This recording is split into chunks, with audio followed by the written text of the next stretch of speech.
In 1987, Liu Shiguang died while working away from home. They never even found his body. All I got was a message passed along, telling me I was free. The Liu family said I was bad luck. They broke my leg and threw me out with nothing, not wanting to tarnish my own family's name, and needing to find Liu Shiguang's body for my own peace of mind. I left alone to work and search for him. Later, I saw Liu Shiguang living with another woman. Their child was already calling them Mama and Papa. That's when I realized he had faked his death to leave me. I rushed out, intent on killing that couple. The next moment, my legs too slow to get out of the way, I was hit and killed by a truck. When I opened my eyes again, I was back at the moment the news of Liu Shiguang's death was delivered. I clenched my fists. In this life, I'll make every last one of you weep. What happened to my son? Explain yourself clearly, the old woman shouted at the top of her lungs. Making sure everyone in the courtyard could hear, a crowd gathered around to watch the commotion. Auntie Liu, I really don't know what happened to Shiguang. All I know is he's dead, and they haven't even found his body. I was packing his things and found a letter in his bundle. I'm just here to deliver it for him. That's all I know. Ma Shangjin, who had worked with Liu Shiguang, shoved the letter into my hands and ran off as soon as he finished speaking. He was clearly afraid I'd grab him and start grilling him for details. I knew Ma Shangjin was just a hired messenger, paid off by Liu Shiguang. He was no professional actor, and he was butchering the Liu family's little performance of burning bridges. If you want to see a real performance, you have to look to my in-laws. Sure enough, my mother-in-law began wailing hysterically. Oh heavens, this is a disaster. My son, my light. He's my only boy. What am I supposed to do without my son? Dear heavens above, open your eyes and see this injustice. Why is it that those who deserve to die live on, while my precious boy is taken from me? Wah, my mother-in-law wailed, dropping to the floor with a thud, beating her chest and feet in a fit of hysterical despair. Even through her tears, she shot me a sideways glare, making it perfectly clear who she thought was the one to blame. It was the same in my past life. The day we received the news of Liu Shiguang's death, my father-in-law and mother-in-law fainted from weeping multiple times. No one could console them, and at the time, I truly believed their grief was genuine. Liu Shiguang had 3 older sisters, making him the only son in the family. Losing him was like the sky falling in for the old couple. So when they cursed me, calling me a jinx who brought death to their only son, I endured it. When my mother-in-law beat my legs with a shovel and told me to die, I endured that too. Because I know exactly how it feels to lose a loved one. They lost a son, and I lost a good man who never held my infertility against me. Just like them, I lost the person I was counting on for the rest of my life. They forced me to divorce Liu Shiguang, drove me out of the Liu family home. With my lame leg, I dragged myself to find work and search for his body. Once I find Liu Shiguang's body, I can die with a clear conscience. I'll be free and clear, owing nothing to the Liu family. But when I finally died, I realized the truth. The Liu family had been scheming against me from the very beginning, all because Liu Shiguang had found another woman and had a child with her. After all the years I toiled for their family, they needed an excuse to throw out a barren woman like me. All of this was their family's scheme to leave me with nothing but the clothes on my back. At this moment, I realized I had to fight fire with fire. The crowd of onlookers was growing. My mother-in-law was waiting for this moment, and so was I. Before my mother-in-law could even start berating me, I plopped down on the ground and began wailing. Oh, my life is so wretched. My husband is just gone. I don't even have a child to show for it. The fortune teller said he was bad luck for me, and I didn't believe it back then. I married him because he said he'd treat me well. Turns out the fortune teller was spot on. He was my curse, leaving me with no one to depend on. He was always saying he'd go out to work and earn money for me, to support his parents, but he never brought back a single penny all year. Instead, I had to work and give him money. Fine, I'd give him the money, as long as he was safe and sound. But then the man just vanished into thin air. No sign of him alive, no body to bury. What kind of fate is this? Oh, heaven above, you are so unjust. The wicked, the liars, the ones who deserve to die live on, while the one who shouldn't have died. How could he be gone? I wept my heart out, spilling all of Liu Shiguang's dirty laundry from over the years. If I hadn't spoken up, everyone would still be fooled by the old woman's fabricated image of him as a filial son and a good provider. I also turned the tables on my mother-in-law's attempt to slander me as a jinx who brought misfortune to Liu Shiguang, and I cursed him with every ounce of sincerity in my heart. Liu Shiguang deserved to die, but he lived, in my past life.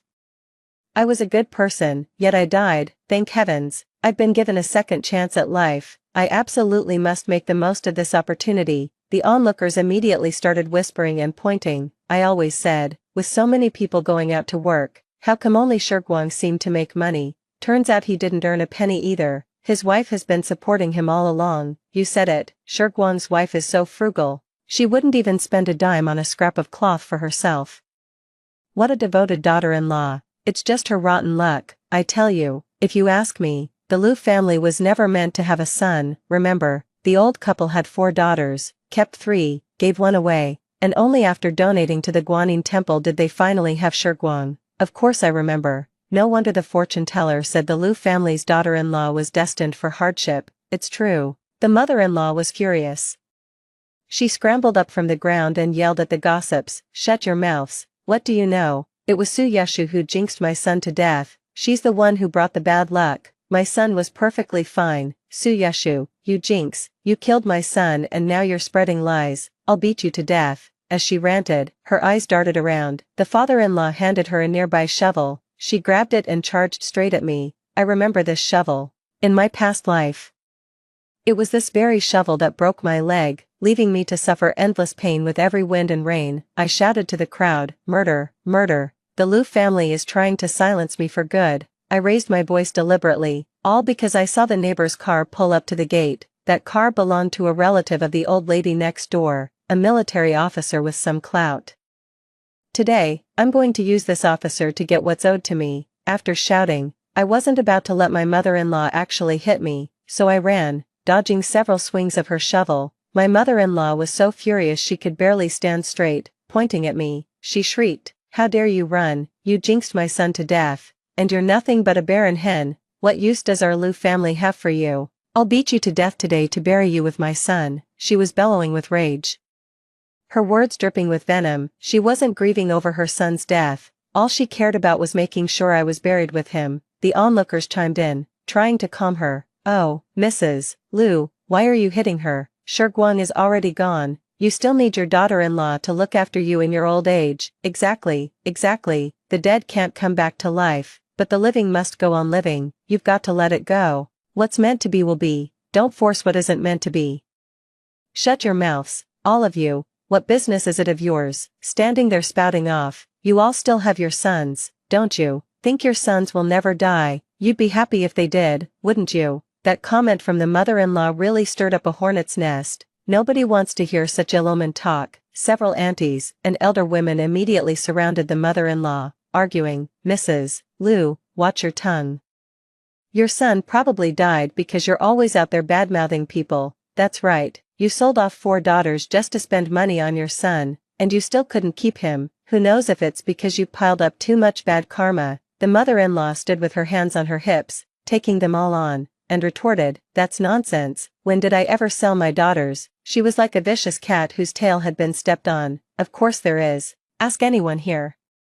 Didn't the Liu family give 1 daughter away? They took 3,200 in nutrition fees, and what's the difference with the other 3 daughters? They were practically sold, 200 in bride price for each, and not a single cent was allowed to go with them. When it was time for farm work, harvesting wheat or husking corn, they'd call the daughters and sons-in-law to come help, and wouldn't even feed them. The grandsons ate chaff while their own sons ate grain.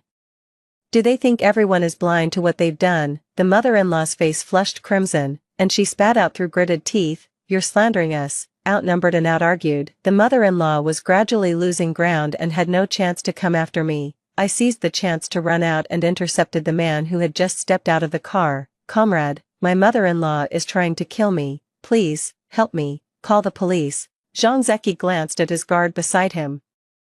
The uniformed guard immediately stepped forward and shouted, "Quiet, everyone. If anyone has a grievance, you can speak to our division commander Zhang. He will see that justice is done." Upon hearing this, the crowd immediately fell silent. All eyes were on Zhang Zeki and me, standing right beside him. Seizing the moment, I asked him, "Comrade division commander, can you truly serve the people?" Zhang Zeki shot me a glance, his eyes sharp and penetrating, as if they could see right through my soul. It was a gaze unlike any I had seen from a man before, carrying a faint, chilling aura of violence that made my scalp tingle for a moment. "You heard my guard say I'm a division commander. if you have a grievance, I can speak to your bureau chief on your behalf. My spirits immediately lifted when I heard that. There was no way my mother-in-law and father-in-law would let me speak. They rushed over. My father-in-law stepped forward and said to Zhang Zeki with a smile, "Well, if it isn't Division Commander Zhang, it's been a long time since you've come back to visit your aunt, not since your wife passed. What brings you here today?" Zhang Zeki's marriage was arranged by that cousin of hers. When I married into this family, I heard his wife had already passed away, and he hadn't been back for years. It just so happened that he returned on this very day in my past life. Which is why I decided to take advantage of the situation, my father-in-law said, pulling a cigarette case from his pocket to offer Zhang Zeki a smoke. Zhang Zeki, however, raised a hand to decline. He wasn't smiling and looked rather serious as he said, "Uncle Lu, I'll pass on the cigarette. We have rules. We don't take so much as a needle or thread from the people. You wouldn't want me to break the rules, would you?" The words were calm yet devastating. My father-in-law immediately put away his cigarette case, waving his hand with an awkward smile. "Oh, no, Division Commander Zhang, please excuse our poor hospitality. We have a private family matter today, so we won't keep you for tea. You'd better hurry over to your aunt's place." Zhang Zeki glanced at me, noticing my hesitation, and said, "I'm in no rush, since my aunt isn't home anyway. Let me help settle this dispute. Guards, go and fetch the chief of the local police station." "Yes, sir," the guard replied, then drove off. My mother-in-law grew fearful and reached out to tug at my father-in-law's sleeve. He shook her off, turning to Zhang Zeki with a forced smile. "We couldn't possibly trouble you with our trivial matters. You must have important business to attend to, having come all this way. Please don't pay any mind to my daughter-in-law's nonsense." I stepped forward, planting my hands on my hips. "No. Commander Zhang said he would see justice done. This is the perfect chance to tell him everything. Father, haven't we been unable to find Shiguang's body? If a soul can't be laid to rest properly, it's doomed to become a vengeful spirit. We must beg Commander Zhang to help us recover Shiguang's remains." My mother-in-law shot me a venomous glare, her words gritted between her teeth. "Our family troubles are beneath the notice of a man like the commander. Get home with me this instant, or you'll regret it." Ignoring my mother-in-law, I looked directly at Zhang Zeki. "Commander Zhang, you are a soldier of the people. You will uphold justice for us, won't you? All we seek today is fairness. If Shiguang cannot find peace in death, his eyes will never close in rest." The in-laws still insisted that Zhang Zeki should not get involved in the Lu family's affairs. "Commander Zhang is a busy man. Don't you go making a scene." Zhang Zeki replied with a wry smile, "I'm not busy today, since she said I'm a soldier of the people. How could I ignore a fellow villager's troubles? My aunt lives in this area, and with something like this happening, she must be terribly upset." "Don't worry, Uncle Lu, I'll help you get justice for Shiguang." The in-laws, the two of them looked as if they'd just swallowed a rat, and inwardly, I felt a secret thrill, seeing that Zhang Zeki was willing to intervene. The onlookers privately assumed he was just after a good reputation. They chimed in, "What a kind heart Commander Zhang has, going out of his way to stand up for your Lu family. Shouldn't you thank him?" "Exactly, General Zhang is a truly upright official. You're so fortunate to have him return just now. Hurry up and thank General Zhang," the old man said stiffly. Thank you, General Zhang. Don't mention it, it's my duty." The old couple, I ushered Zhang Zeki into the house, and a crowd immediately gathered outside the door. Impossible to shoo away, I took out the letter and handed it to Zhang Zeki, saying, "Division Commander Zhang, this is Lu Shiguang's letter. Ma Shengjin said it was a final testament. I don't really understand it myself. Could you please take a look?" My in-laws turned pale with fright. They wanted to snatch the letter back but didn't dare, so they could only glare at me. I said with great grievance, "Mom, Dad, why are you glaring at me? I'm only trying to get justice for Shiguang. If we don't let Division Commander Zhang see it, when will we ever find his body and give him a proper burial?" My mother-in-law finally couldn't take it anymore and hissed under her breath, "You just want Shiguang dead, don't you?" I put on my most innocent face, "Mom, you're overthinking it. Shiguang is my husband. He never even held it against me that I can't have children. So why on earth would I want him dead? Besides, isn't he already dead?" "How can you say I want him dead, Mom? That's slander. That's twisting the knife." "Mother-in-law," Zhang Zeki glanced at me, a flicker of amusement in his eyes. "Me, what's so funny about that? Did he see through my act? No way, right? Of course, right now, I genuinely want Lu Shiguang dead, to avenge my murder in my past life. My mother-in-law raised her hand to strike me, but Zhang Zeki slammed his palm on the table. She flinched, her hand jerking back as she swiftly retreated to the side. The room fell so silent you could have heard a pin drop. My father-in-law reluctantly sat down and had my mother-in-law pour tea for them. General Zhang, you've read the letter. What did Shiguang say? Zhang Zeki said with a strange expression. You all read the letter first. We'll talk after you've finished. The letter was handed to me. I only gave it a cursory glance, clenched my jaw hard, and suppressed the hatred in my eyes. In my previous life, I held on to this letter for years. I read it every single day, to the point where I could recite it by heart, without missing a single punctuation mark. I kept wondering why Lu Shiguang wrote that letter. Did he have some premonition of his own death? Was he afraid his parents would make my life miserable after he was gone, so he left a posthumous letter to divorce me? It wasn't until I saw him with his mistress that I finally understood. Lu Shiguang's heart had already changed long ago. All his kindness towards me was just a means to use me. He wasn't afraid of his parents giving me a hard time at all. He just wanted a free ride in a marriage. It was obvious his parents already knew the contents of the letter. They read it through with complete composure. The mother-in-law studied the letter, working herself up into a state. Finally, she managed to squeeze out a few tears. Oh, that damned misfortune, she wailed. Shiguang was a boy born under an unlucky star. His father and I had no connections to speak of, so he had to go out into the world and make his own way. Commander Zhang, what's the point of a man's life, if not to have an heir? But Su Yesha can't bear children. Shiguang's heart was bitter, so he had to go out to find some solace. I reckon that's what led to the accident.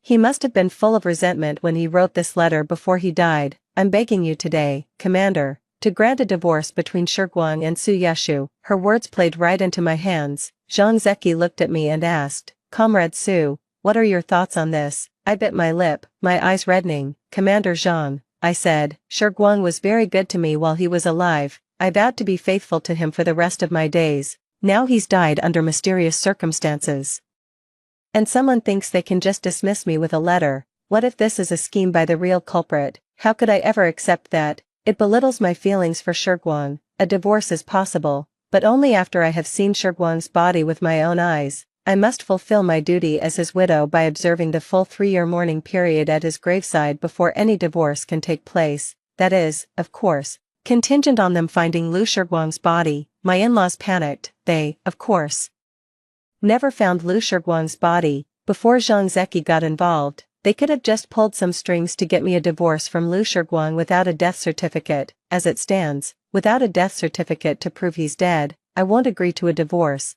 That means I still have a rightful share in everything in this house. I'm going to make Lu Shiguang's life, and his death, a living hell. My in-laws wanted to speak up, but they didn't dare. They could only look at Zhang Zeki, hoping he would find my demand too troublesome and refuse it. Someone in the crowd remarked, the Lu family's daughter-in-law is capable and has a good heart. What a shame she ended up with a husband who died so young. But she's truly loyal. Even though Shiguang is gone, she insists on observing the 3-year mourning period. Commander Zhang must help find Shiguang's body, or it would be a real disgrace. Exactly. What's the big deal about not having children?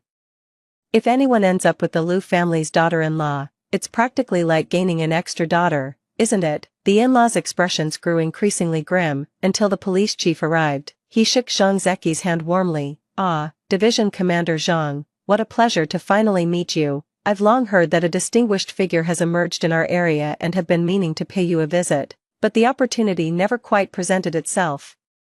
The chief certainly knew how to seize an opportunity. It's a shame, but I won't be handing this opportunity over to him. Commissioner Song, General Zhang is sitting here because he wants to see justice done for me, but I also know this matter has little to do with the general himself. I beg you, Commissioner, to see that justice is served for my Shiguang, my poor Shiguang, gone without a trace, not even a body to bury. How can I possibly eat or sleep?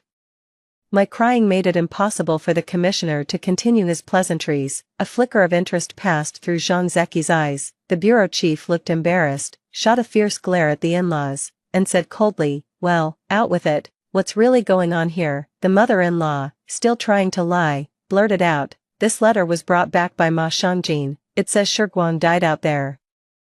It was Shurguang's final wish, and his father and I just wanted to fulfill it for him. To have Shurguang divorce Su Yeshu, that woman is a jinx, our Lu family wants nothing to do with her. I cried out, Mom, how can you say such a heartless thing, how I've treated you, Dad, and Shurguang, everyone with eyes can see it. I'm starting to think you just want me to divorce Shurguang so he can find someone who can bear children. But you're not even willing to give me any compensation, you. What nonsense are you spouting? My father-in-law cut me off sharply. Undeterred, I pressed on. Unless I see Lu Shurguang's body with my own eyes, then he's just hiding from me, trying to divorce me and leave me with nothing. Mom, Dad, is Shurguang really dead? Are you sure? My in-laws exchanged a glance, both growing flustered. They thought I had caught on to something. What kind of parent would curse their own son? Shurguang died because of you. Our family wants nothing to do with you anymore.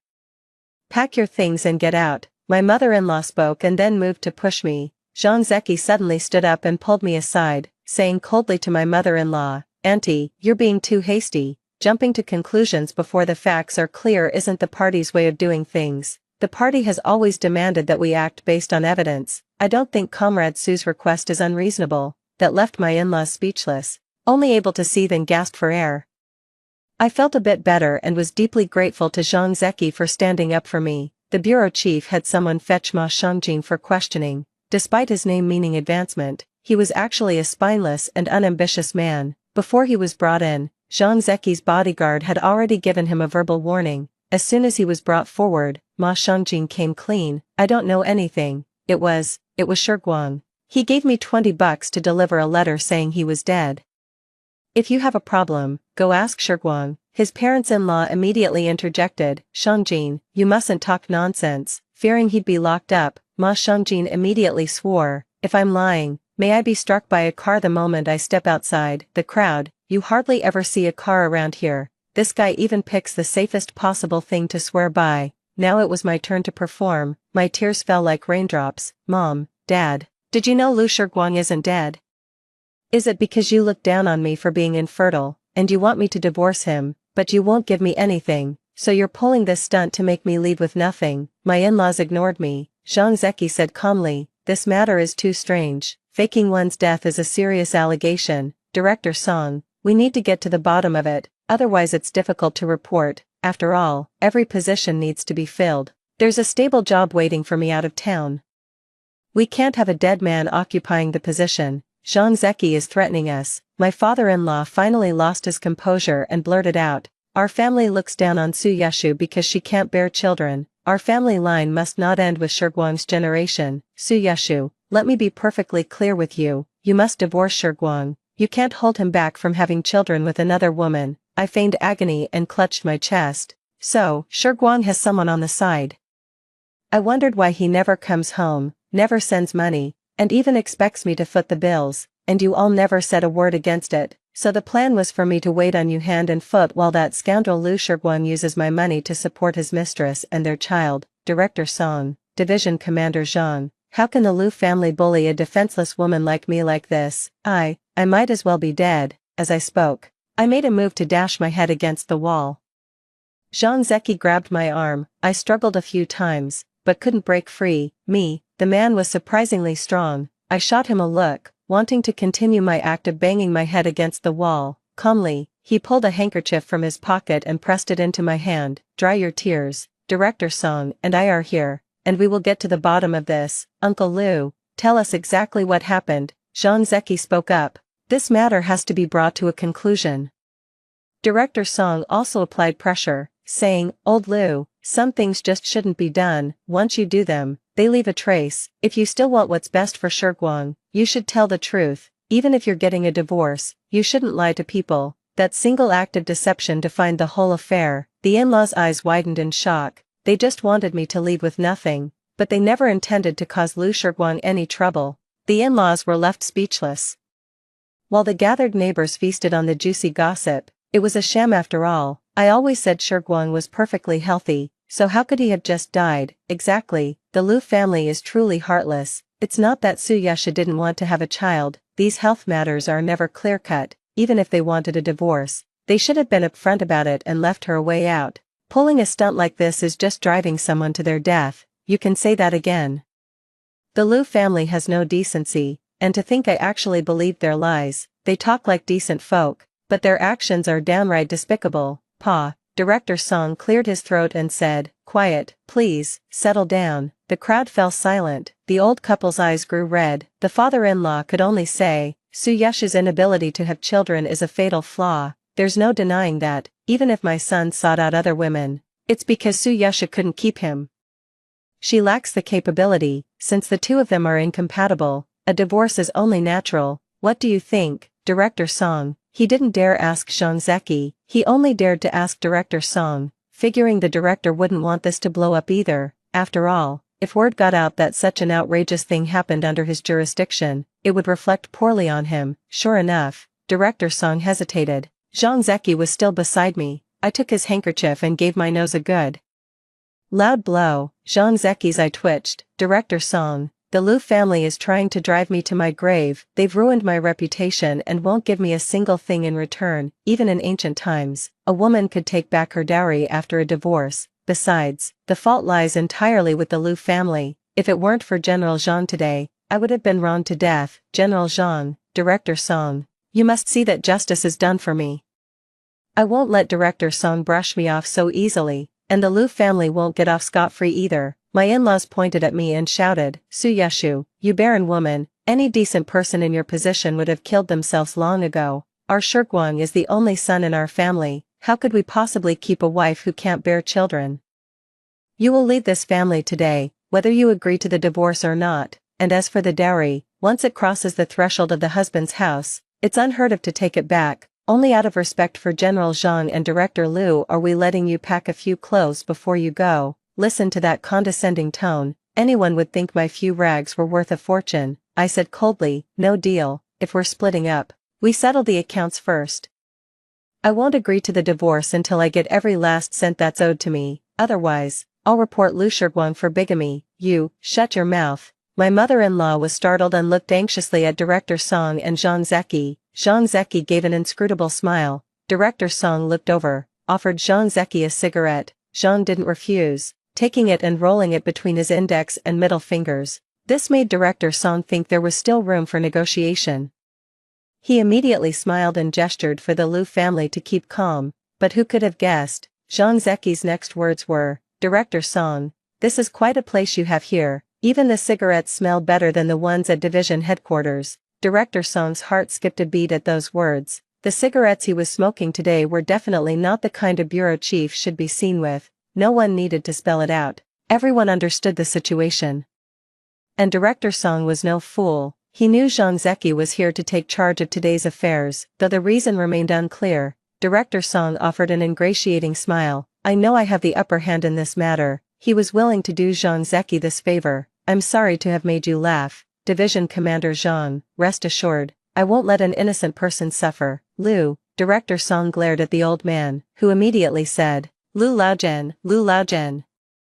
Your family's affairs have even reached Division Commander Zhang's ears. This matter must be properly resolved. Your side is in the wrong here. How can you use their daughter and then push her to the brink? The girl says she has a solution, so you should follow her lead. Otherwise, if she really goes and accuses Liu Shirguang of bigamy, he won't be able to handle the consequences. My father-in-law flinched. He might throw his weight around at home, but he was completely out of his depth when it came to official matters. Hearing Director Song say that, he grew frightened, so he turned to me and asked, "What do you want?" I laid out my terms. "Since you're all using my dowry items, convert them to cash and give it to me. Add to that what I've contributed to the Liu family over these years. Give me 1,000 yuan, and I'll go with Liu Shirguang to get the divorce certificate." $1,000? You might as well go rob a bank.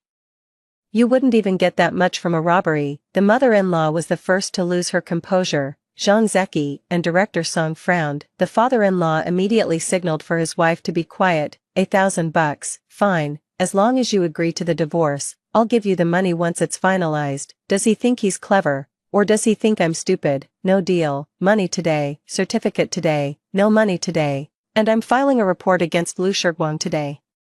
If I don't get the money today, once Zhang Zeki leaves, I won't see a single cent. Don't you dare spread lies. Shirguang doesn't have another woman. How could he possibly be committing bigamy? You can sue all you want, it'll get you nowhere. Lu Shiguang and that woman even have a child together, they just never officially registered the marriage, keeping it all under wraps. He thinks I can't find any proof, but what if I do? I've got nothing left to lose, while he has everything to protect. I'm betting he doesn't have the guts to go head to head with me, not a single cent less than 1,000, a person leaves their shadow, a goose leaves its cry. I believe the party and the bureau chief will see justice is done. My father-in-law was truly desperate, he could only shoot my mother-in-law a look, signaling for her to go get the money. I know they have the money, if Lu Shiguang won't give it to me, surely he'd give it to his own parents. The whole family is in cahoots, trying to profit from my misery. I will have my revenge for this. My mother-in-law reluctantly fished out 1,000 yuan. The onlookers were all there for the spectacle. She was hurling insults, making my in-laws hang their heads in shame. I counted the money and said to Zhang Zeki, the amount is correct. Commander Zhang, could you please take me to get a divorce from Lu Shiguang? He despises me for being infertile, and I despise him for not being a real man. So be it, let's get divorced. My in-laws were shaking with rage, and I was secretly delighted. Zhang Zeki didn't refuse. He had his guard drive me and my in-laws to the Civil Affairs Bureau to process the divorce. With Director Song's word, the divorce paperwork was finalized in no time. Holding the divorce certificate, I finally felt a sense of relief. Whether Lu Shiguang lives or dies is no longer my concern, but I will take responsibility for reporting it. I packed up all my things and given them away. I'm ready to leave. Taking only my ID card, divorce certificate, and bank book, I took that 1,000 yuan and deposited it right after the divorce was finalized. It's much more convenient to carry it this way. As I stepped out, I happened to run into Zhang Zeki standing by the car. I stepped closer and said, General Zhang, I really must thank you today. If it weren't for you, my matter would likely have dragged on. With no connections or influence of my own, I'd have been completely at their mercy. My gratitude towards Zhang Zeki was genuine. After all, he had no real obligation to me. It was only right to thank him for letting me use his influence. Zhang Zeki smiled, a glint of sharp understanding in his eyes, knowing how to leverage limited resources to get things done. You're no fool, of course. I have my own reasons for helping you. If I'm offering assistance, I naturally expect something in return. I wasn't quite sure what Zhang Zeki meant. My wife passed away during childbirth. The child survived, and he's 6 now, that age where he's a handful for everyone. I'm looking for someone to keep him in line, so he doesn't go down the wrong path. I can see you're sharp, you don't take any nonsense, and I know you'd never let anyone close to you get shortchanged. You don't blame me for using you. In that instant, I realized my little tricks had fooled everyone else, but not this battle-hardened man. He gave a roguish grin. Call it using if you want, if I'm willing. It's not being used, and since you can't have children, my future kids will be yours too. What do you say? I understood. Zhang Zeki had his eye on me precisely because I couldn't bear children. I didn't put on airs. Finding a division commander for a husband was a dream come true for many. And on top of that, I'd gain a 6-year-old son. Why on earth would I refuse? But I had conditions. General Zhang, you're a reasonable man, so I'll speak plainly. The Lu family has treated me this way, and I can't just let it slide. If you can help me teach Lu Shiguang a lesson, I'll agree to your terms. I had a selfish thought. If Zhang Zeki didn't agree, then he couldn't say I was ungrateful. I could just turn around, take that $1,000, and live quite comfortably on my own. Even if I just ran a small business, this life of mine would be far more relaxed than my last one. Zhang Zeki didn't hesitate for long. He opened the car door and said, let's go. Wait for word at my place. I still need to see if you're up to the task. My guard went up, and I frowned. What if your son doesn't want me? Zhang Zeki let out a laugh of exasperation, surely thinking I was utterly ungrateful. Don't worry, whether my son wants you or not. I'll see through what I promised you. I'll help you to the very end. I gave a nod and got into the car. Zhang Zeki asked me, do you need to go back and tell your family? I shook my head, my gaze falling on the familiar street outside. I've lived here for a few years now, and I still feel a certain attachment to this place. There's no need. Up until now, I've lived my life for others. I listened to my family and married a man I didn't love.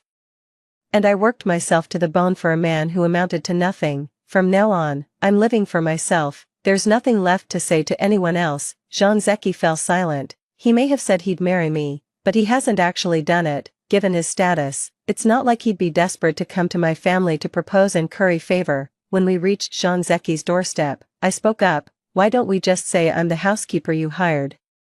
We can talk about marriage once we're more familiar with each other." Zhang Zeki raised an eyebrow and said, "Alright, whatever you say." It seems he's not the impatient type. After a while, I got along quite well with Zhang Zeki's son, Zhang Ningwei. The little one insisted on sleeping with me every night. Even though he was young, he was quite perceptive. One night, as he lay beside me, he whispered, "Auntie, I know you're not the nanny. You're the stepmom Dad found for me. If you're not comfortable with this, you can talk to your dad. He can just treat me as the nanny." That's fine too. To be honest, I'm a bit hesitant. Zhang Ningwei is a good kid. If he's really against Zhang Zeki remarrying, I don't necessarily have to marry him. As long as I'm paid, I'm willing to make looking after Zhang Ningwei my career, not just be an unpaid housemaid. Zhang Ningwei shook his head. "This isn't good for your reputation. My dad is a responsible man. The fact that he brought you home means he genuinely approves of you. Auntie, I'm not a petty person. The reason I was angry with my dad before was because all those other women around him had ulterior motives. They tried to win me over just to get to my dad's heart, hoping he'd abandon me. I understand all that, but I've seen over this time that you don't actually like my dad at all. You just want to have a family. That's why I like you. At the very least, you're not fake, me. Thank you for having such sharp eyes and seeing things so clearly. You're making me doubt my own acting skills. So, you wouldn't mind if I married your dad? I'll tell you a secret, I'd really like to have a mom. My dad's always so busy. It used to be just me and my grandma at home, but she passed away from illness last year. Dad's hired a few temporary nannies for me, all of them very young. You could tell right away they had ulterior motives. Just after his looks and his money, me. He sure thinks highly of his dad. So you think I don't have my own motives? I want money too, and I'm also drawn to your father's good looks." I forced the words out, my face flushing with embarrassment. "Zhang Zeki really is quite handsome." Zhang Ningwei hummed in agreement and said, "Auntie, I understand. A woman always needs to want something. You're so much younger than my dad. He says your cooking reminds him of my mom's. I know he's smitten, so go ahead, want him. He'd be happy about it. If he's happy, I'm happy. I like you too. You two could even have a baby sister for me. I'd really like a little sister of my own, me. Ah, this kid is just too sweet. Zhang Zeki is so lucky. Come to think of it, if I married Zhang Zeki, Zhang Ningwei would be my son. Well, it's not out of the question." Zhang Ningwei and I slept soundly through the night. Early the next morning, Zhang Zeki returned and told me he was making progress on the matter.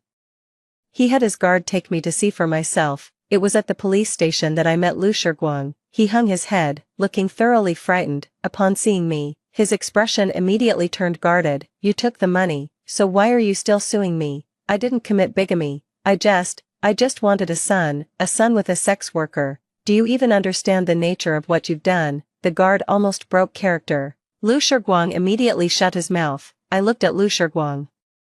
My emotions had long since settled. This man wasn't worth any of it. "I take back everything I gave, Lu Shiguang. If you want a divorce, just say the word. I won't cling to you, but what your family has done leaves me no way out. Even a cornered rabbit will bite. If I bite back, you have only yourselves to blame. Sobbing I'm begging you. I'm already locked up because of that woman. What more do you want from me? I never wronged you before. I just wanted a child. I admit my family went too far, but I don't regret it. It was all for the sake of continuing the Lu family line." The guard seemed on the verge of saying something, but held his tongue. I stood up and left. I came to see Lu Shiguang this one last time, simply to say goodbye. He's lost his job and all his dignity. It's going to be very hard for him to get back on his feet. The guard escorted me home. And I saw Zhang Zeki hadn't left. He saw me and said, "It's a good day today. Let's go get our marriage license." I nodded. I, Su Yeshu, am determined to live my own life well. Life after marriage was peaceful, except that Zhang Zeki could be a bit clingy. I thought all men were as weak as Lu Shiguang, but Zhang Zeki turned out to be anything but. I'm starting to worry our bed isn't sturdy enough. Zhang Zeki was probably worried too, and even went so far as to replace our bed with a sturdier one. I got teased about it by the neighbors in the residential compound for days. Zhang Ningwei and I got along well, so we took the kids back home for a visit during the summer break. I just never expected that while having a meal at home, I'd suddenly feel nauseous. It was only when my mom asked about my period that I realized it had been about 2 months since my last one. Since I believed I couldn't have children, I never paid any attention to my menstrual cycle. After my mom said that, I went to get checked out, and it turns out I was pregnant. I was completely stunned. My mom cried, "Heaven has finally shown us mercy. Everyone said you couldn't have children, so this pregnancy is a true miracle," the doctor said. "What do you mean she can't have children? This young lady is in perfect health and at just the right age for childbearing." "Doctor, are you sure? There must be some mistake. My daughter was married before, and they told us she couldn't have children." My mother didn't believe it, and I had my doubts too, the doctor said. "I can't speak to anything else, but the young lady is in perfect health, and the baby is healthy too. I'd recommend you keep up with the follow-up appointments." My mother led me out of the office and said bitterly, "It must be Lu Shiguan who's infertile, and to think he slandered you like that. There isn't a decent person in that Lu family. That child his new wife brought with her might not even be his." My mother came home beaming with joy, handing out celebratory candies to all the neighbors to share the news that I was pregnant. It didn't take long for the news to reach the Lu household. After his release from prison, Lu Shiguan was utterly listless. He refused to work, and the woman he was with berated him day in and day out. When Lu Shiguan heard I was pregnant, he couldn't believe it and rushed over to see me. I was taking Zhang Ningwei to buy some goldfish. He tugged at me, asking me to give him a little sister. I smiled and said okay. Lu Shiguan stared at my stomach, his face a picture of shock. I said calmly, "The doctor says I can have children. I'm perfectly healthy. The one who can't is you, Lu Shiguan." Later, Zhang Zeki drove back himself and took me and Zhang Ningwei home. I was at a bit of a loss for how to explain things. After all, the reason Zhang Zeki sought me out in the first place was because I couldn't have children. After Zhang Ningwei had gone to sleep, I decided to have a talk with Zhang Zeki. "Zhang Zeki, if you don't want this child, I won't force you. Let's get a divorce." I knew the military housing regulations didn't allow for a second child. "What do you mean by that? You married me because I couldn't have children. This baby wasn't planned, but I want it. I thought I'd never be able to conceive. I'll raise it on my own. I won't be a burden to you. You can just..." I couldn't get the words out. All this time, Zhang Zeki has done everything I've asked. He's got that old-school macho pride, yet he lets me manage the money, trusts me with our son, and even defers to me at home. I can't help but be moved. The thought of him being with another woman makes my heart ache with a dull, persistent pain. What can I do? "Are you seriously trying to set me up with someone?"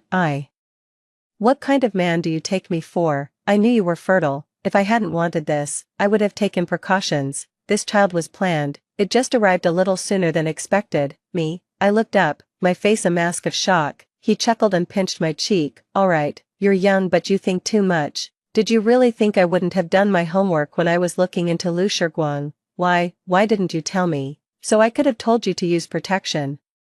Didn't you say you wanted to live for yourself, and don't you want a child too? As for the family planning policy, my situation is special. Ningwei isn't actually my biological son, he's the child of a comrade in arms that my ex-wife and I adopted. I've already filed a report with the authorities a long time ago for us to have this one, so you can put your mind at ease." I felt a wave of relief wash over me. I truly want to have this child. Later, when Zhang Qiqi turned 3 and started kindergarten, I landed a stable job through my own hard work and studying, with a little help from Zhang Zeki's connections. Zhang Ningwei absolutely adores his little sister, rushing to the kindergarten to pick her up the moment school lets out every day. I can pick up both kids at once. Zhang Zeki had a vasectomy before I gave birth. Our family is living in harmony now. I ran into Lu Shiguan while I was out with my child.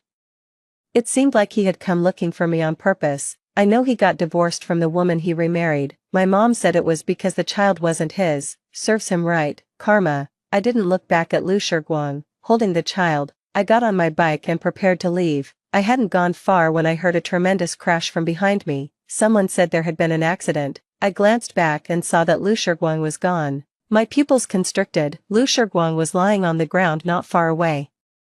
Blood pooling around him, his gaze, unfocused, was fixed in my direction, his eyes filled with something I couldn't comprehend. It was as if he had taken on the fate that was meant for me in my past life. "But it doesn't matter anymore," I said to the child. "Don't look around, let's go home. Dad's coming back for dinner today." "Great, let's go." I didn't look back again, because that wasn't my fate. Story 2. On our way to finalize the divorce, a runaway bus crashed into us.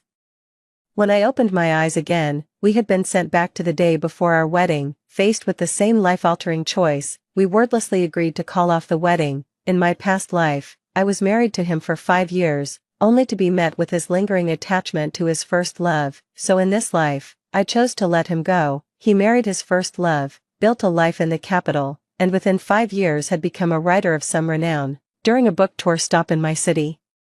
After Hu Qing and his wife made a public display of affection, he spotted me in a corner of the crowd. He walked over, hand in hand with Shen Yin, thanking me for stepping aside back then, while not missing the chance to make a quip about my current situation. 5 years, and you're still just getting by, Shen Nan said with a light laugh. Isn't that just how it is? Not everyone is destined for greatness, but later, when I stood before everyone hand in hand with my husband.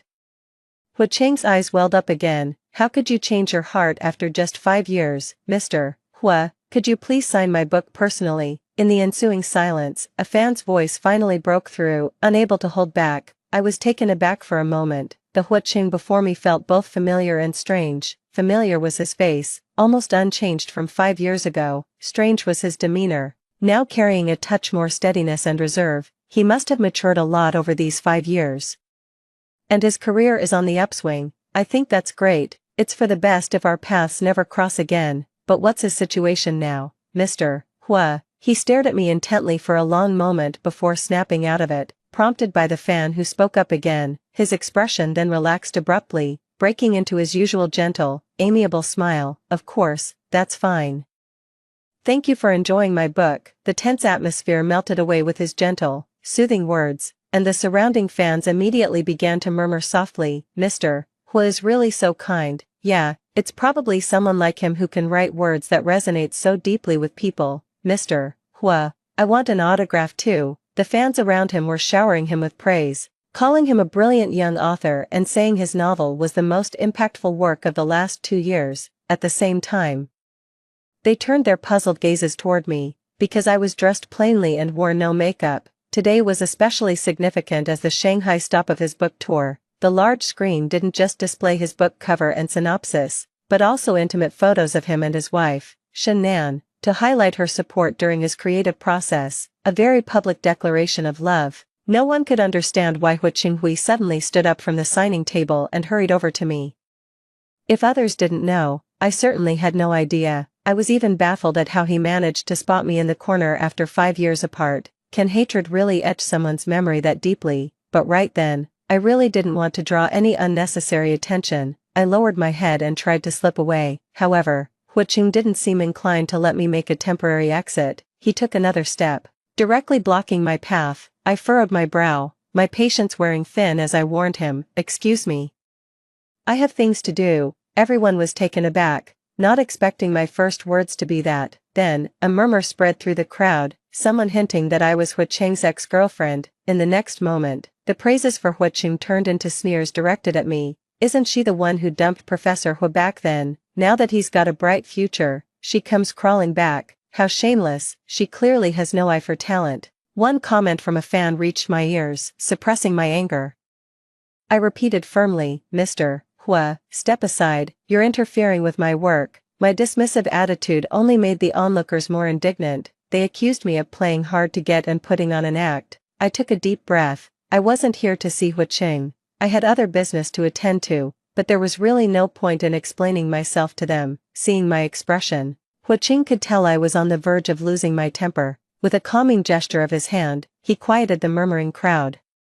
All right, everyone, that's enough. Please don't speak of Miss Jiang that way. We merely ran into each other by chance. She didn't come here specifically for me. I'd appreciate it if you'd be more considerate with your words. He offered me a bunch of high-sounding excuses, but his words were laced with insinuation, sarcastically questioning how I could possibly be in this exact spot in such a vast city at this precise moment. His fans, of course, listened to him. It was only after the crowd had thinned out a bit that he finally deigned to greet me. It's been 5 years. How come you're just getting by? I had no idea what his definition of getting by was. I just gave a wry smile and shot back. And what business is that of yours, Mr. Hua? He was taken aback for a moment, then shook his head. Jiangli, do you have to talk to me like this? If things aren't going well, you could come work as my assistant. It would be better than your current situation, at least. Before I could utter a word, Shen Nan emerged from behind the book signing screen. She had been there all along. though she seemed to have kept her distance to avoid causing a scene. Isn't that just how it is? After all, not everyone is destined for greatness. As she said this, she picked up her bag and naturally linked her arm with Hu Cheng's, her tone carrying a hint of disapproval. Darling, you want her to be your assistant?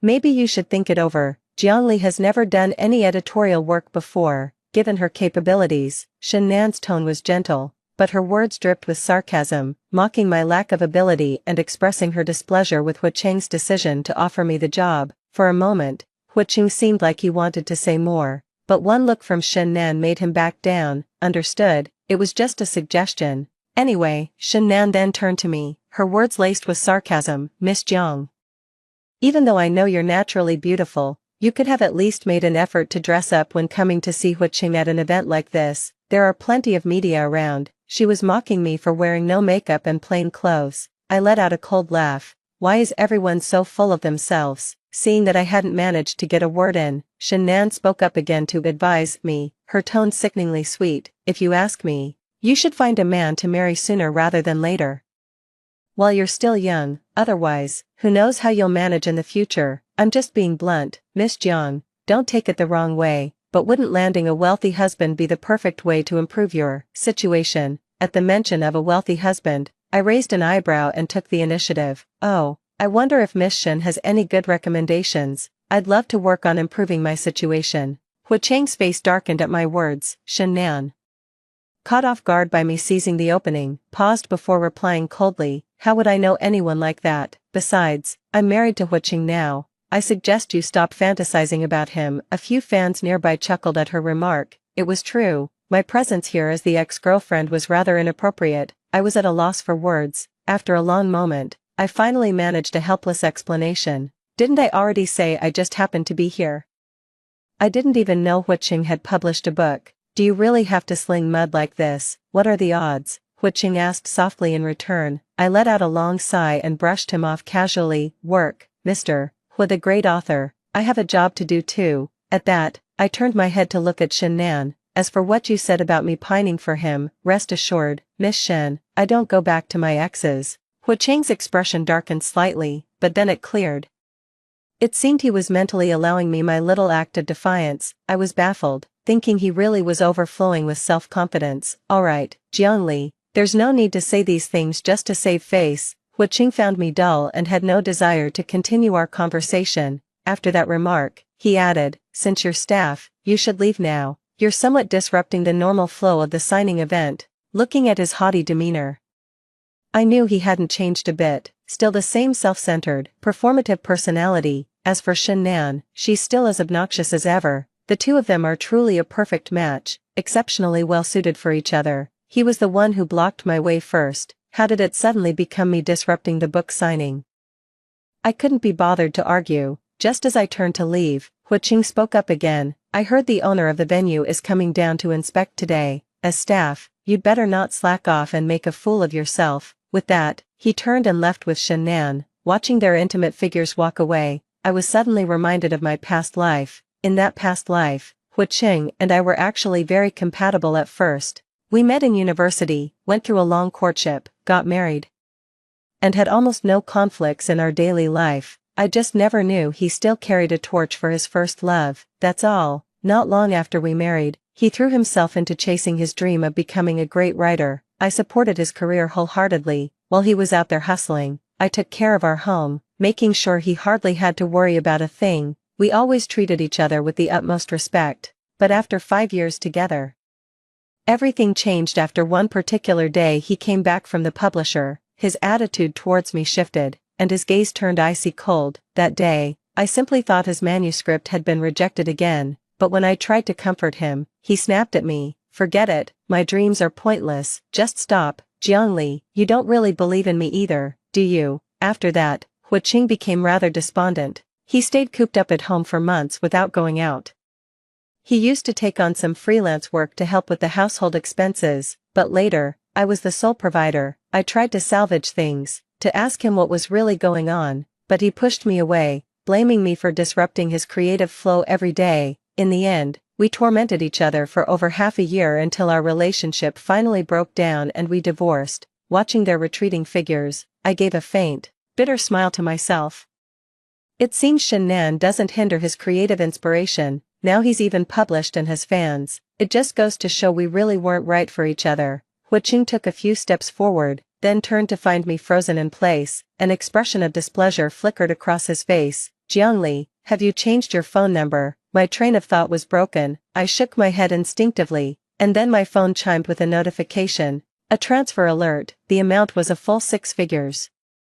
I was taken aback for a moment, staring at him in utter confusion. Take the money and get out of here. Don't be an eyesore. Isn't this what you wanted? Compensation. Huiqing's tone was nasty, his gaze full of contempt as he looked at me. I was starting to get angry now. How many times do I have to say it? I'm not here for you. I didn't come because of you. These words clearly did nothing to reassure Huiqing. Shannan stood to the side, snickering with a mocking, insinuating tone.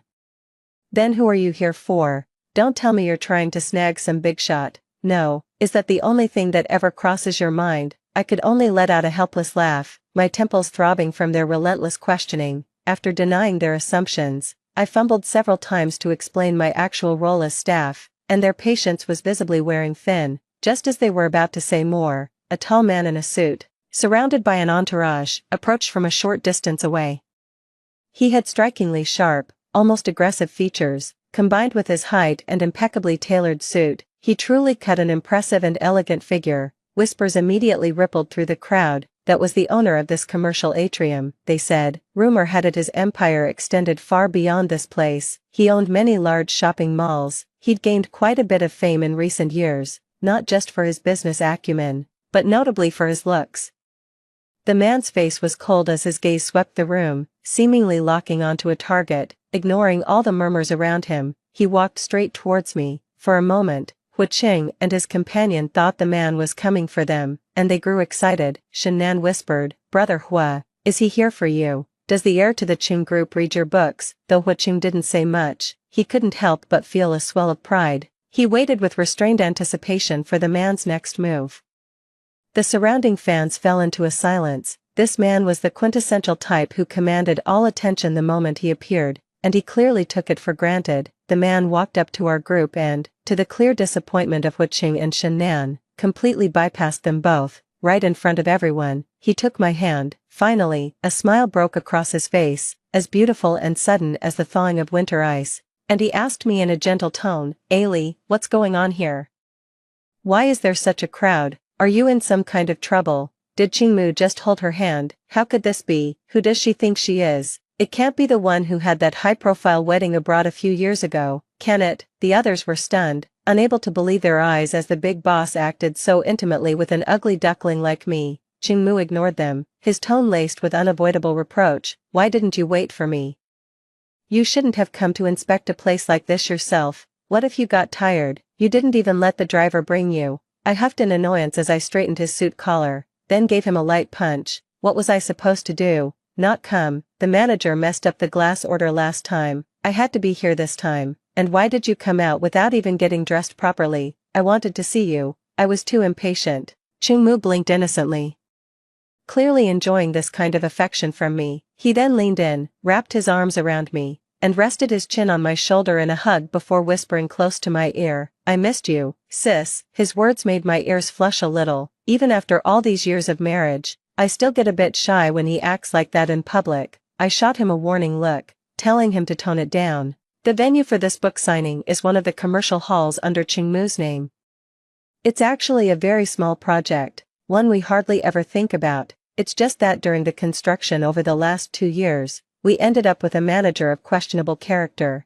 That's why I came to inspect things discreetly, which is also why I couldn't reveal my identity earlier. I just wanted to help share your burden, to see how the on-site preparations are going and whether the details are being handled properly, and you're telling me to take it easy. You're the one who's always exhausted. I explained softly why I hadn't waited for him. Qingmu raised an eyebrow and leaned in to nuzzle my face, but I shyly pushed him away. Alright, that's enough. We're not alone. As we flirted and teased each other, the onlookers were utterly stunned. They never imagined that the famously decisive, aloof CEO, the crown prince of the Qing group, could be like this in private. Among the shocked spectators, Huiqing was practically floored. It took him a long moment of staring before he could accept the reality. Shan Nan's face fell, and her fans were left utterly speechless. Are you kidding? Who would dare speak disrespectfully to someone from the Chung group? Do they have a death wish? After snapping back to reality, Hu Cheng's face seemed to contort for a moment before he managed to soften his tone. Speaking to me quietly, Jiangli, you and this Mr. Chung what's it to you? Before I could even utter a word, Chingmu turned his head and shot him a cold, inexplicable question. Then, as if remembering something, he kissed me right then and there. The meaning was crystal clear. A few gasps of surprise rippled through the crowd. Having grown up abroad, he never shied away from such overt displays of affection. Alright, that's enough. Someone's getting a bit too clingy. With a playful huff, I pushed him away. I handed the inspection report to the assistant behind him and, without acknowledging Hu Cheng, turned to leave with Chingmu. From start to finish, I didn't spare either of them a single glance. Once we were outside the mall, I felt a bit embarrassed. There were so many people just now. Chingmu showed not a hint of remorse on his face and spoke with childish defiance. What's wrong with kissing my own wife? It's only natural. Besides, I did it for that Hu guy to see. Who told him to look at you so strangely earlier? You're such a child. I tugged playfully at his cheek with a smile, not really upset. Chingmu must have recognized Hu Cheng instantly. His act of walking towards them was deliberate. He knew Hu Cheng was my ex-boyfriend, but after that little episode, I didn't dwell on my earlier annoyance. It's all ancient history anyway. Hu Cheng and I are from different worlds now, and our paths won't cross again. Lost in thought, I walked with Chingmu to the car. Just as I was about to get in, a voice called out to stop me. Jiangli, wait. We turned to see Hu Cheng rushing out of the lobby, calling my name breathlessly. Is there something you need from my wife, Mr. Hua? Chingmu turned around, glaring at him with a sour, impatient expression. Hu Cheng was panting heavily, finally catching his breath enough to speak, only to be cut off by Chingmu again. Whatever it is, I'm afraid it'll have to wait. My wife is unavailable right now, as she needs to accompany me home for dinner immediately, and we're flying abroad together tonight. Oh, and I forgot to mention, we've actually been married for several years now, and we're especially Before he could finish, I covered his mouth, shooting him an exasperated glare. Chingmu obediently fell silent, but his expression remained unpleasant, as if a whole vat of vinegar had been smashed. Hu Cheng was momentarily taken aback by our intimate gesture. After a brief pause, he gathered his courage and said, Jiangli, can we talk in private? I nodded, then gave Chingmu a little shove. It was clear he wanted to stay with me, and with that push, his metaphorical dog ears seemed to droop. He got in the car anyway. Before getting in, he shot Hu Cheng a glare full of hostility, his expression turning cold as he tossed out a final remark. 10 minutes. He might sound domineering and threatening, but the subtext is that he'll get jealous and upset in 10 minutes, the kind that's impossible to placate. Just thinking about it makes me want to laugh. Hu Cheng and I walked a few steps away, and then I spoke coolly. Alright, just say what you need to say here. My husband is waiting for me. Hu Cheng hesitated for a long time, seemingly at a loss for words. Seeing him like that just irritated me. I frowned and urged him, just spit it out. We've been divorced for ages. What's the difference between us and strangers now? What on earth can't you say? At my words, Hu Cheng's eyes instantly welled up, as if deeply wronged, and he spoke in a hoarse voice. How could you change your heart after just 5 years? I didn't know whether to laugh or cry. I thought he actually had something important to tell me, and it was just this. My tone turned sharp immediately. What's it to you? You're married. I'm free to see whoever I want.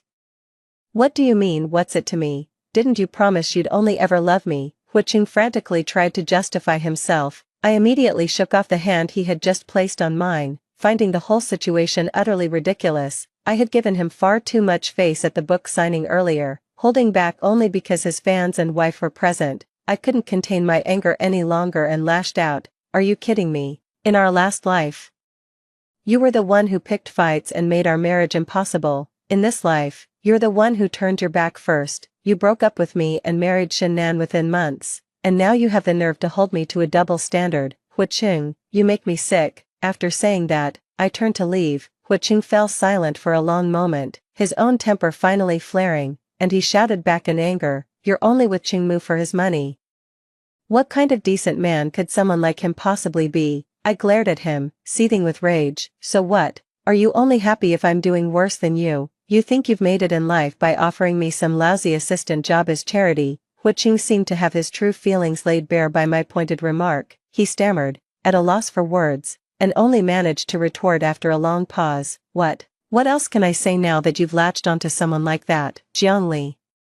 I never expected you to be so morally bankrupt. You probably climbed your way up using some underhanded method. Do you really think he would? His impassioned tirade was cut short by a sharp cry of pain, and the next moment, he crashed to the floor. Shut your filthy mouth. Qingmu kicked him to the ground. His face was chillingly cold, and the look he gave the man from above was utterly devoid of emotion. A stark contrast to how he'd just been acting sweet with me.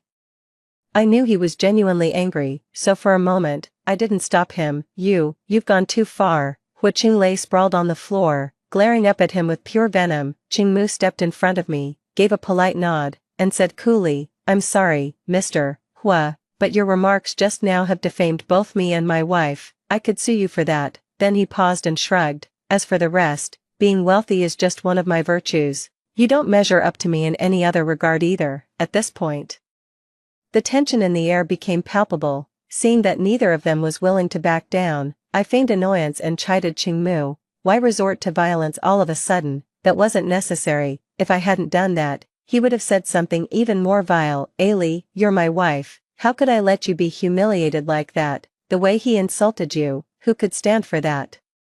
Qingmu looked utterly unconcerned, casting a contemptuous glance at Hu Qing. Besides, I wouldn't be where I am today without you, gold digger, social climber. Is that really what he thinks of you? We fell in love and got married out in the open, fair and square. How could it be? How could she possibly know someone from your social class? Hu Qing muttered to himself that it was impossible, but the truth was exactly that. I met Qingmu right after his father passed away. When he had just returned from abroad, no one in the Qing family thought much of the young master, and the Qing family's lucrative business was being voraciously carved up by relatives like a pack of wolves. In my previous life, I only crossed paths with him once on a business matter. I saw a man full of ambition, yet completely hamstrung by his complicated family situation, and the impression was quite profound. So when I got a second chance at life, I went straight to him, wanting to lend a hand. At first, I just wanted to find a promising boss for myself. Helping him was a way to help me too. Developing feelings was completely unexpected. Over these 5 years, I used my knowledge from my past life to help him catch wave after wave of opportunity. That's what saved the Qing group from collapse and built Qingmu an even greater business empire. Honey, you go home and wait for me first. Don't worry, nothing like that will happen again, I soothed him gently, with a hint of a pout, finally smoothing down Qingmu's ruffled feathers. After seeing him into the car, I turned to Hu Qing with a cold expression. Whatever I said in my past life, it's over between us. Hu Qing, don't come to see me again, unless you want me to personally destroy your dream of being a writer. Hearing this, Hu Qing's emotions flared up instantly. Fine, Jiangli, go ahead and destroy it then. You've already done it once before, I don't mind you doing it again. Isn't that just the kind of woman you are? Stop pretending to be the good one. I was stunned for a long moment before asking in confusion, what are you talking about? When did I ever do something like that? What's the matter? Afraid to own up to what you did? Hu Qing let out a bitter laugh. Wasn't it you who submitted the exact same manuscript to the publisher in our past life, getting my work branded as plagiarism? After that, no publisher would trust me. I was utterly baffled. And in that instant, his sudden, drastic change in attitude towards our marriage flashed through my mind. What are you talking about? Forget the fact that I'm only just hearing about this now. Even if I had known back then, there's no way I would have done it. What possible benefit would I have gotten from that? As I retorted with a denial, Hu Qing refused to believe me. With tears welling in his eyes, he stared at me and said, apart from you, I only showed the manuscript to Shen Nan. How could it possibly be her? Jiangli, can you stop pretending? What good would it do me to stop you from becoming famous? I was your wife at the time. I cried out in disbelief. Hu Qing, at a loss for words, could only stammer, maybe you resented me for being too busy with work to spend time with you. That's why you resorted to such a desperate measure. Hearing this, I refused to accept his excuse. I immediately pressed forward, step by step, and spoke through gritted teeth. Where did you get that idea? Who told you that? Hu Qing met my gaze and instinctively took a few steps back. It was Shen Nan. I stopped in my tracks, finding the whole thing utterly ridiculous. 5 years of feelings, shattered by just a few words from Shen Nan. For a moment, I couldn't tell if Huiqing was just stupid or something else entirely, but the most straightforward reason is simply that he never loved me at all. Throughout this marriage, I tormented myself countless times, wondering what I had done wrong to cause its failure. Now the whole truth is out. It was all because of Shen Nan's few words of slander and sowing discord. Huiqing, we lived together for 5 years. Search your conscience and tell me, in what way did I, Jiangli, ever wrong you? When I was your wife, I wanted your dreams to come true more than anyone else. After saying this, I took a deep breath to suppress a sob. Having absolutely nothing left to say to him, I turned and left.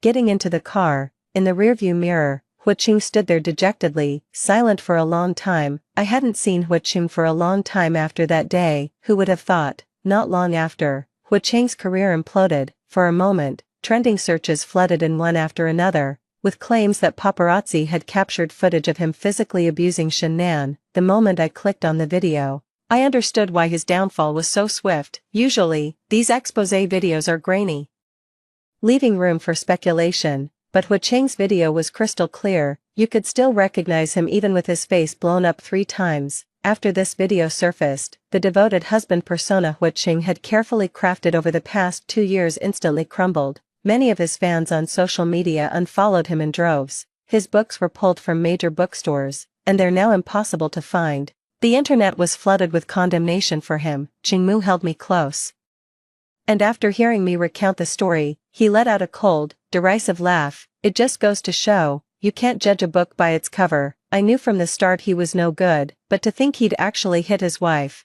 I gazed at him with a smile for a long moment before nestling into his arms and teasing him on purpose. Qingmu, you wouldn't treat me like that in the future, would you? Hearing this, Qingmu immediately swore he wouldn't, then leaned in to kiss me.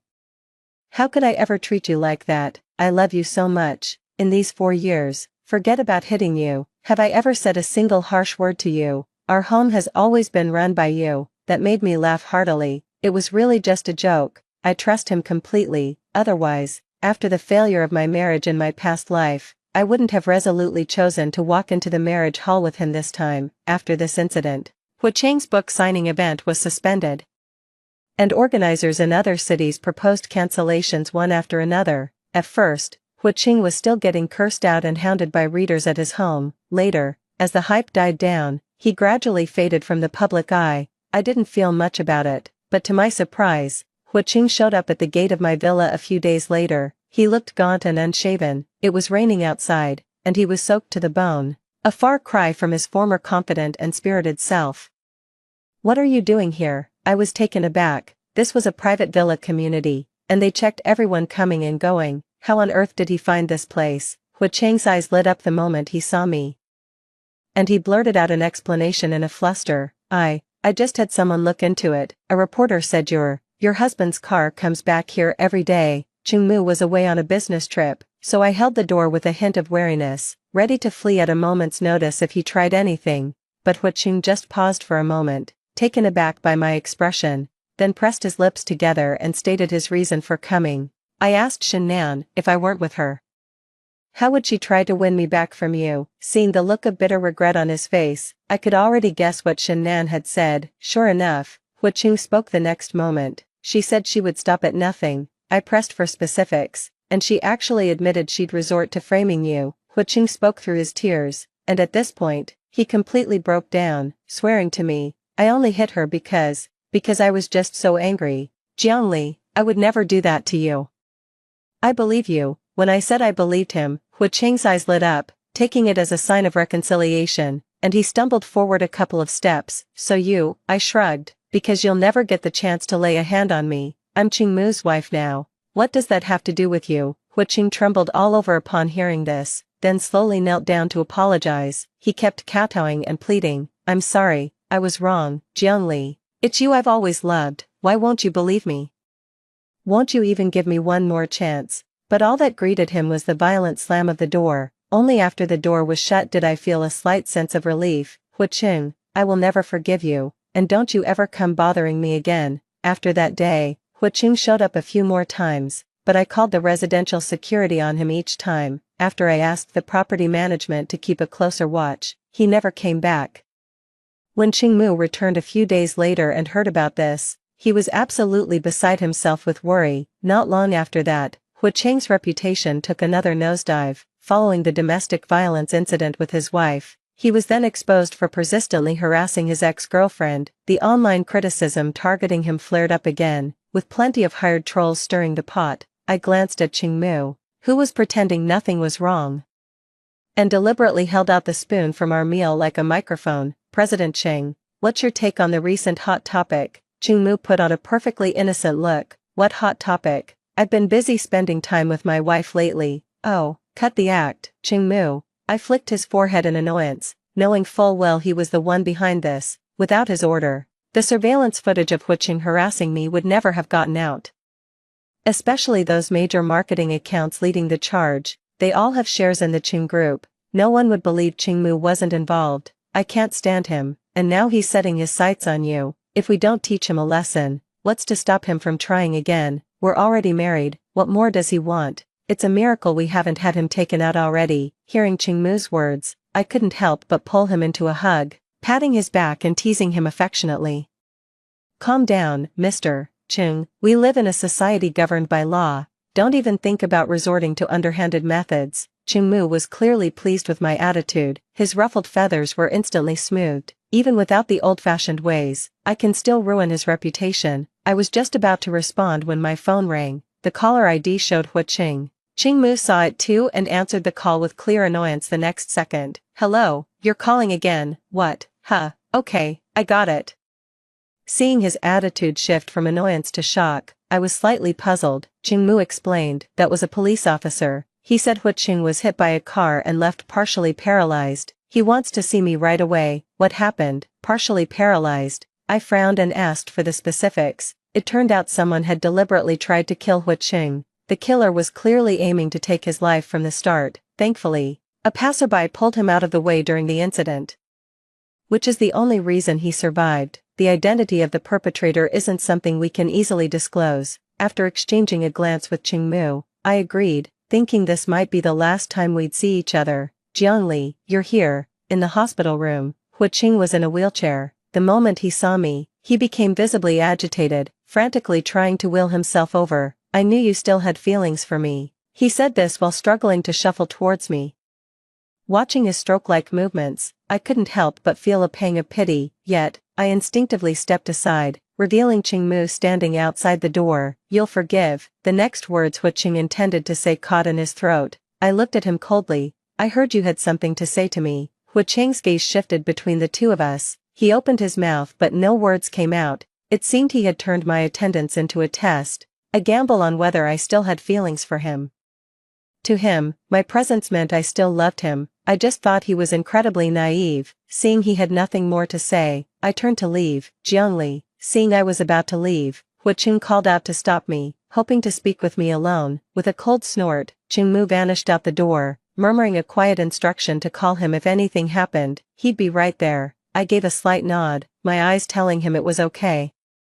Only after watching Qingmu leave did Hu Qing start rambling on and on about how terribly sorry he felt, tears streaming down his face. It's all my fault. In our past life, if Shen Nan hadn't framed me and driven a wedge between us, we would have had a perfect ending. Jiangli, I can't let you go. That I ended up like this, hit by Shen Nan. I deserved it. I was inwardly shocked, thinking Shen Nan was truly ruthless, even before the police revealed anything. I had a sneaking suspicion it was either her or some obsessed fan. Hu Qing went on and on about the incident. It turns out that after Shen Nan hit him, she just fled the scene, but she must have been inexperienced, because she was caught that very same night. Hu Qing mentioned she was driving in the direction of my neighborhood. Hearing that sent a chill down my spine. Who knows what would have happened if we hadn't caught him. Hu Qing paid no attention to this, still weeping as he claimed he had atoned. Please, give me another chance. Jiangli, faced with his tearful plea, I shook my head slightly. Your atonement has nothing to do with me, and I will never forgive the man who labeled me based on a one-sided story. Do you have anything else to say? Hu Qing was taken aback and found himself at a loss for words, seeing him like that. I turned and walked away. Hu Qing tried to chase after me but couldn't catch up, and in his panic, he started shouting frantically behind me. Do you really think Qingmu truly loves you? He'll abandon you once the novelty wears off. Aren't all rich people just like that? I paused mid-step and glanced back slightly. that's none of your concern. The moment I stepped out of the hospital room, I spotted Qingmu eavesdropping from around the corner, and I couldn't help but find it amusing.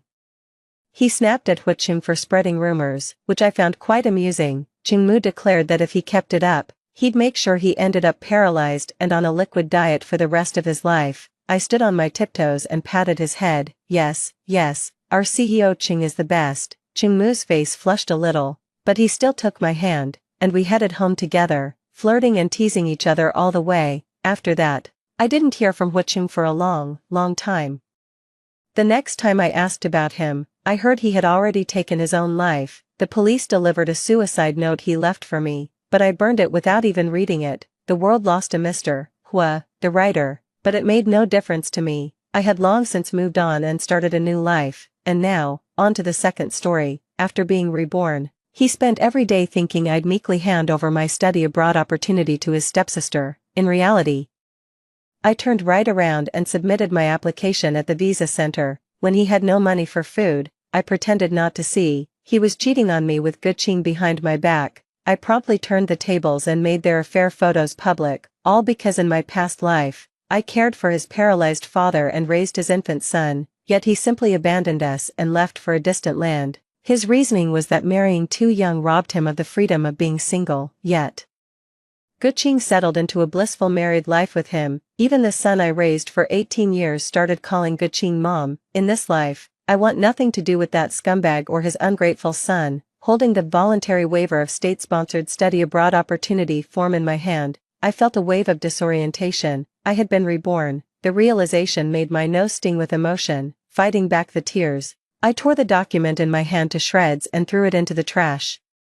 Lin Qiu watched my fluid, practiced movements with astonishment. She asked me in disbelief, "You're not going to give it to Professor Shen?" I nodded. "No, I'm not." Lin Qiu grabbed my hand excitedly. "Good thing I came with you. I had a feeling I'd be able to talk some sense into you today. Don't throw away your future for that scumbag." The scumbag Lin Qiu was referring to was my boyfriend, or rather, my fiancé, Qing Tian. We started dating secretly in high school, hiding it from our parents. After my parents passed away in a car accident, he was there for me through the darkest time, so I always believed I would spend the rest of my life happily with him, from schoolmates to soulmates. And yet, I smiled and squeezed Lin Qiu's hand in return. "Thank you, Xiao Qiu. I'm the top student in our department. Why on earth should I hand over such a great opportunity to someone else? My fate should be in my own hands. I shouldn't let others, especially men, dictate my thoughts." Lin Qiu was genuinely delighted to hear me say that. She linked her arm with mine and insisted on treating me to bubble tea. As I followed her towards the campus gate, I took in all the little details of C University. How many years had it been since I was last on campus? In my past life, I gave up a government-sponsored study abroad opportunity for someone else, all because of a few words from Qing Tian. It's not just anyone, this person is Qingyue, my stepmother's daughter. Qingyue and I were never close, as she was always jealous that I consistently outshone her academically. This was especially true after Mr. Shen announced that the top student would receive a government-funded scholarship for postgraduate studies in the UK. Her resentment towards me reached its peak. Honestly, I don't really care, but he kept saying, "Xiao Ran, Yaya is my sister. Her mother passed away a few years ago. She's so pitiful. If she loses this chance, she'll definitely kill herself. You know Yaya has depression." I lowered my head and said nothing. He kept trying to convince me, "But you still have me. We'll get married, we'll have lots of babies, we can be perfectly happy even if you don't go study abroad." Seeing my expression begin to waver, Qing Tian immediately dropped to one knee, plucked a random pull-tab ring from the grass, and slipped it onto my finger. "Xiao Ran, I love you. Marry me. I'll make you happy forever." I agreed, and then wrote the voluntary waiver of state-sponsored study abroad opportunity letter. Today is the day I'm supposed to hand this letter to Professor Shen. Only the Qing Tian family and Lin Qiu know about this. I didn't tell Professor Shen in advance. I was constantly worried that Teacher Shen would find out and try to talk me out of it, and that I might waver. So, I decided to act first and ask for forgiveness later. This also spares me the trouble of having to explain everything to Teacher Shen in this lifetime. I won't have to face the disappointment in Teacher Shen's eyes again. I was at the bubble tea shop, slurping up the tapioca pearls with effort while listening to Lin Qiu vent her righteous indignation. Tearing into Qing Tian, she said, Qingtian is nothing but a pretty face, a rotten, worthless man who's actually malicious and stupid to the core. He just got lucky running into a kind-hearted and gullible girl like you. I bit down on my straw and let out a laugh. To put it nicely, I was kind-hearted and gullible. In reality, I was incredibly foolish. In my past life, after I gave up my chance to study abroad, I quickly married him and got our marriage certificate. We didn't have a wedding ceremony or a reception. He said, "Darling, I have no money right now. I don't want to use your money for these ceremonies. What would that do to my pride as a man? But don't worry, once I have the money, I will give you the grandest wedding you can imagine." I ended up waiting a lifetime for that wedding. When our son was 4, Qingtian graduated with his master's degree and was assigned to work in X city. City X is a long way from our home. It's a 7-hour trip by high-speed rail. I didn't want the family to be split up, so I suggested we all go together. But he said to me, "I married you so young and barely got to experience being single. Now that I finally have the chance, just give me a little space and freedom." But didn't I get married young and give up my education for it? Wasn't I the one who shouldered the entire responsibility of caring for the family? No one ever cared about how I felt. He packed his bags and left for a distant place just a few days later. He left me with our child and his father, who is bedridden. I have been tirelessly taking care of this family. You wanted space, you wanted freedom, and I gave it to you, but reality soon slapped me in the face again. Guqing quit her job at the private art exam tutoring center and followed Qingtian to X city. It was Lin Qiu, whom I hadn't spoken to in ages, who told me about this. In my past life, my insistence on giving up my study abroad spot to Qingyu completely disappointed Lin Qiu. We hadn't been in touch for a long time.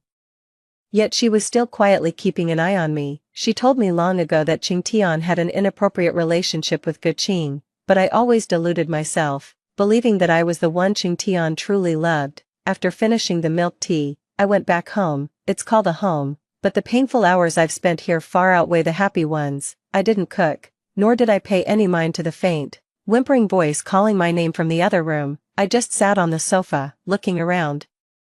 In my past life, I raised my son here alone until he was 18. That summer, after his college entrance exams, he said he wanted to go to Qingtian for a trip. I had no reason to refuse. In all these years, I could count the number of times I've seen Qingtian on one hand. He wouldn't let me go, and he hardly ever came back himself, and so, we've been maintaining this marriage in name only. It's pathetic, isn't it? But I thought at least I still had my son, then.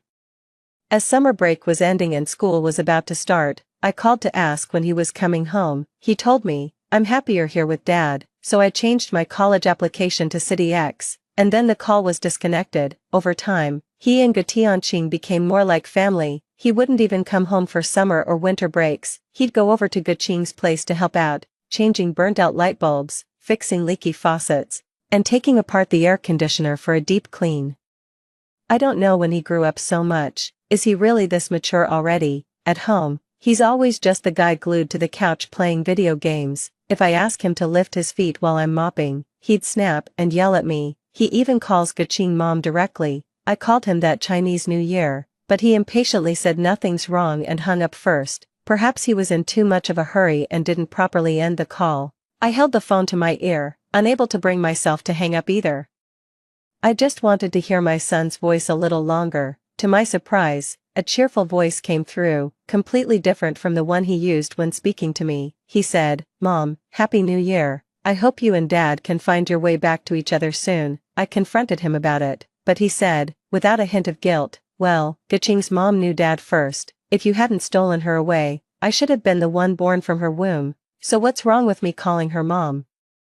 The sound of the door opening snapped me out of my reverie. He was tall and had a very upright, honest-looking face. He was the absolute gold standard in the arranged dating scene, beloved by elders and popular with women alike. My past self was no exception, but seeing him now, all I could see was a sanctimonious hypocrite. Upon hearing the groans from inside the room, his first instinct wasn't to go in and see what was wrong. Instead, he confronted me, demanding, "How have you been taking care of Dad?" I found it laughable. His filial piety is all talk and no action. He stands on his moral high ground, criticizing me for not doing enough, for not doing it well enough. All he had to do was sit back and do nothing. He just sat on the sofa, dishing out orders while watching me run around. exhausted and bent over from the work. I gave a scornful laugh. That's your father, not mine. I could clearly feel the sudden surge of anger rushing to his head.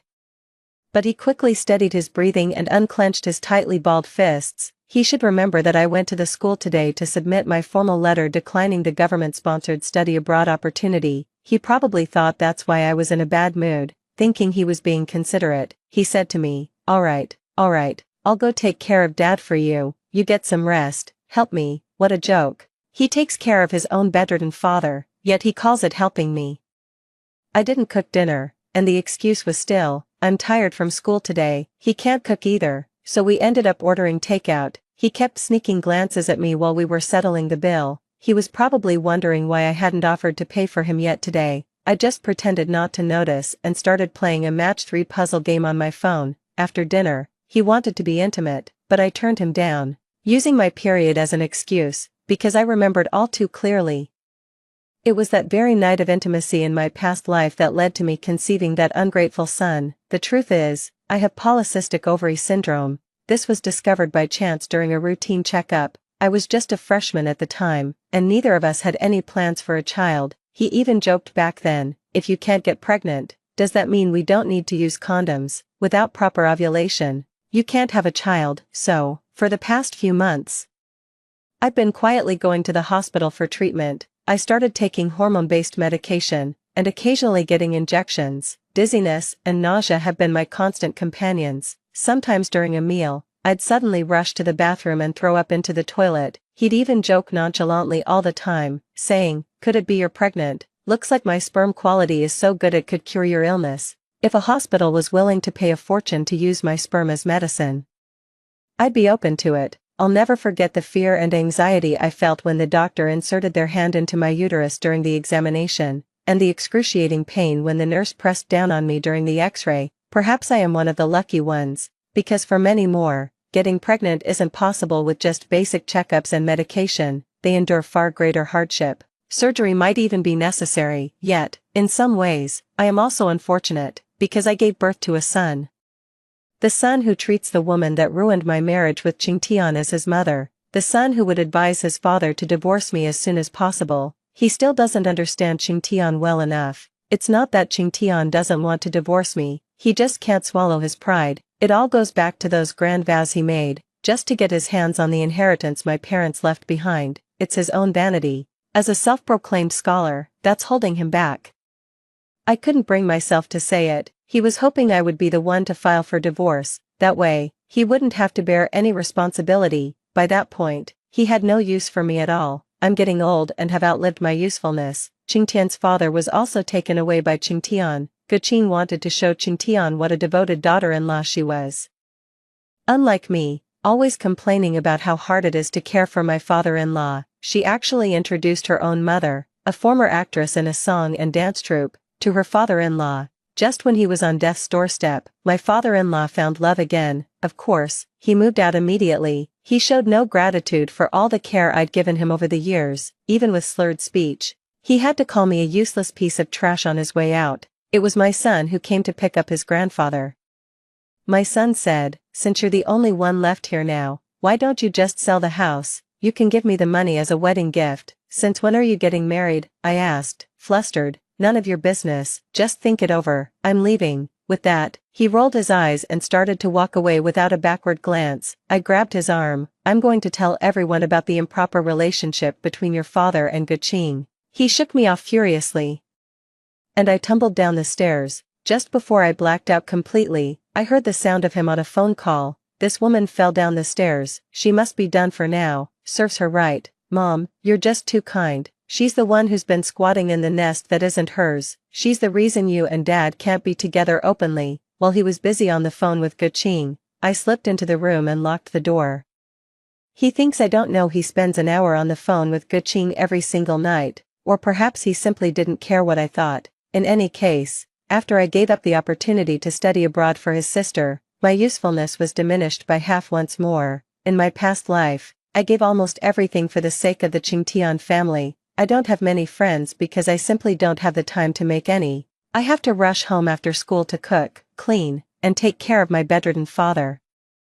Taking care of a grown man who's paralyzed and bedridden is no easy task. I had originally wanted to hire a caregiver, yet both he and his son are convinced that having me is enough. Qingtian's father never stops calling me a good-for-nothing spendthrift. He never stops to think that the roof over their heads and the food on their table, it all comes from the inheritance my parents left behind. Qingtian has his own room, and his father has another. As for me, aside from helping Qingtian with his physical needs, I have to sleep on the floor in his father's room the rest of the time, so I can look after him at any moment, taking care of him when he was thirsty, hungry, or had soiled the bed. This pattern emerged after his stepmother passed away and his stepsister left for college. No one remembers that I was once a delicate young girl who never had to lift a finger. I don't even feel sorry for myself anymore. Then who would take me seriously? But since fate has given me a second chance at life, I certainly can't repeat the miserable existence of my past life. I've scheduled my visa appointment for 5 days from now. It's an expedited visa, the flight and student accommodation are all booked. In 2 weeks at most, I'll be gone from here for good. I fell asleep. In my drowsy state, I thought I heard the sound of someone trying the doorknob. It didn't work. But he didn't dare to shout out loud, because in the eyes of others, he's the model of a devoted son and perfect husband. I don't know if he would sleep under his father's bed. I doubt it, because every time he sees me cleaning the filth from his father's body, I felt so sick I thought I was going to throw up any second. What a fine son. I left the house early the next morning, just as I expected. He slept on the sofa all day. I went to the school to get some documents stamped. Ms. Shen and I happily daydreamed about the wonderful life that awaited us abroad. I told her she absolutely had to come visit me. She looked at me with eyes full of affection. Xiaoran, I was really afraid you were going to give up this opportunity. I was taken aback. I thought Ms. Shen was completely unaware. It turns out she had seen everything. My eyes welled up with tears once more. Don't worry, Professor Shen, I won't give up the life I was meant to live for anyone ever again. I ran into Guqing on my way home. Guqing was a woman with a graceful figure. She wasn't a stunning beauty, but her captivating, almond-shaped eyes held a certain charm. She is a music teacher at a private art exam prep school, blessed with a beautiful singing voice. When she coquettishly uses that nightingale-like voice of hers, it's no wonder Qingtian is head over heels in love. I have no interest in talking to her any further. After all, ever since the day I was reborn, we haven't even been rivals in love, but she relentlessly blocked my path. Jiran, what's this? You see me and can't even say hello. Is that how your parents taught you to behave? Oh, my apologies, I forgot. Your parents are dead. With that, she let out a tittering laugh. My fists clenched. Yet, I didn't want to get a reputation for brawling right before going abroad. Seeing I was silent, she changed the subject. I heard you gave up your chance to study abroad for Qingyu. Do you know what Qingyu calls me? She calls me sister-in-law. Are you trying to bribe Qingtian's family with a study abroad opportunity? Let me tell you, you're dreaming. I asked her. Aren't you afraid I'll expose your improper relationship with Qingtian to the public? She stared at me as if she'd seen a monster. Well, I'm not worried. Even if I lose my job, Qingtian can still support me. Oh, of course, with the money your dearly departed parents left behind. But if this ends up harming Qingtian's future prospects, do you really think he'll still marry you? She still thinks I'm that Jiran who can't live a day without her. As soon as I got back, I started packing my bags. I didn't want to stay here a moment longer, but I knew I had to be patient. I say I'm packing, but truthfully, I don't have much to begin with. There was a time when I was just a girl who loved buying pretty clothes, but how long has it been since I last bought anything new to wear? Barely into my 20s. And I've already let myself go completely. I think a part of me started dying when I was 20. In my past life, he'd come home late every single night. I knew he was going to a hotel with Guqing. I even knew they were booking it by the hour. He's perpetually broke. He relies on the allowance I give him each month to get by. This is the 3rd year he's been preparing for the postgraduate entrance exam. Every day, he puts on a show of going to the study room to work. It's simply because the study room and the training center where Guqing works are in the same building. It made it convenient for them to meet in secret and pour their hearts out. If I hadn't been hurt so badly by them, I might have even praised their so-called great love. That was the first time I found out they were meeting at a hotel. It was because the hotel they frequented was owned by Lin Qiu's family. She had observed that despicable pair on multiple occasions before cautiously telling me about it. This epithet reflected Lin Qiu's utter contempt for them. I remember how I felt when I first heard about this in my past life. It was agony, mixed with a self-deceiving urge to run away. I fled, then went home and pretended to know nothing, making a late-night snack for the ever-late Qingtian. Of course, he won't be getting any food tonight. When he walked into the kitchen and found the fridge completely empty, he couldn't help but confront me. I said, "If you're so capable, why don't you get your father out of bed to cook for you?" He just stammered you. For the longest time, unable to get another word out. I could tell he wanted to swear, but I cut in, "You're an educated man, educated people don't use foul language." I couldn't be bothered to look at his trembling, furious body. I just pulled out my phone from my pocket and started ordering takeout. Of course, I didn't order any for him. He's too proud to admit he's wrong, so he's just playing dumb. Well, two can play at that game. This time, I walked right into his room. No, wait, the whole house is mine. I locked the door and went back to packing. I hadn't set foot in Qingtian's father's room for days. I had no idea how he was managing his basic needs. I wasn't curious, and I didn't care. But even the closed door couldn't keep the stench of filth and stale urine from seeping out of his room. I have to get out of here as soon as possible. For days, he hadn't dared to confront me about what he saw as my highly unusual behavior. Not only was he an educated man, but also because he was broke. I know him. The days when he was most honest and considerate were the days when he was broke. Even when he was flat broke, he'd still insist on getting a hotel room with Guqing a few times a week.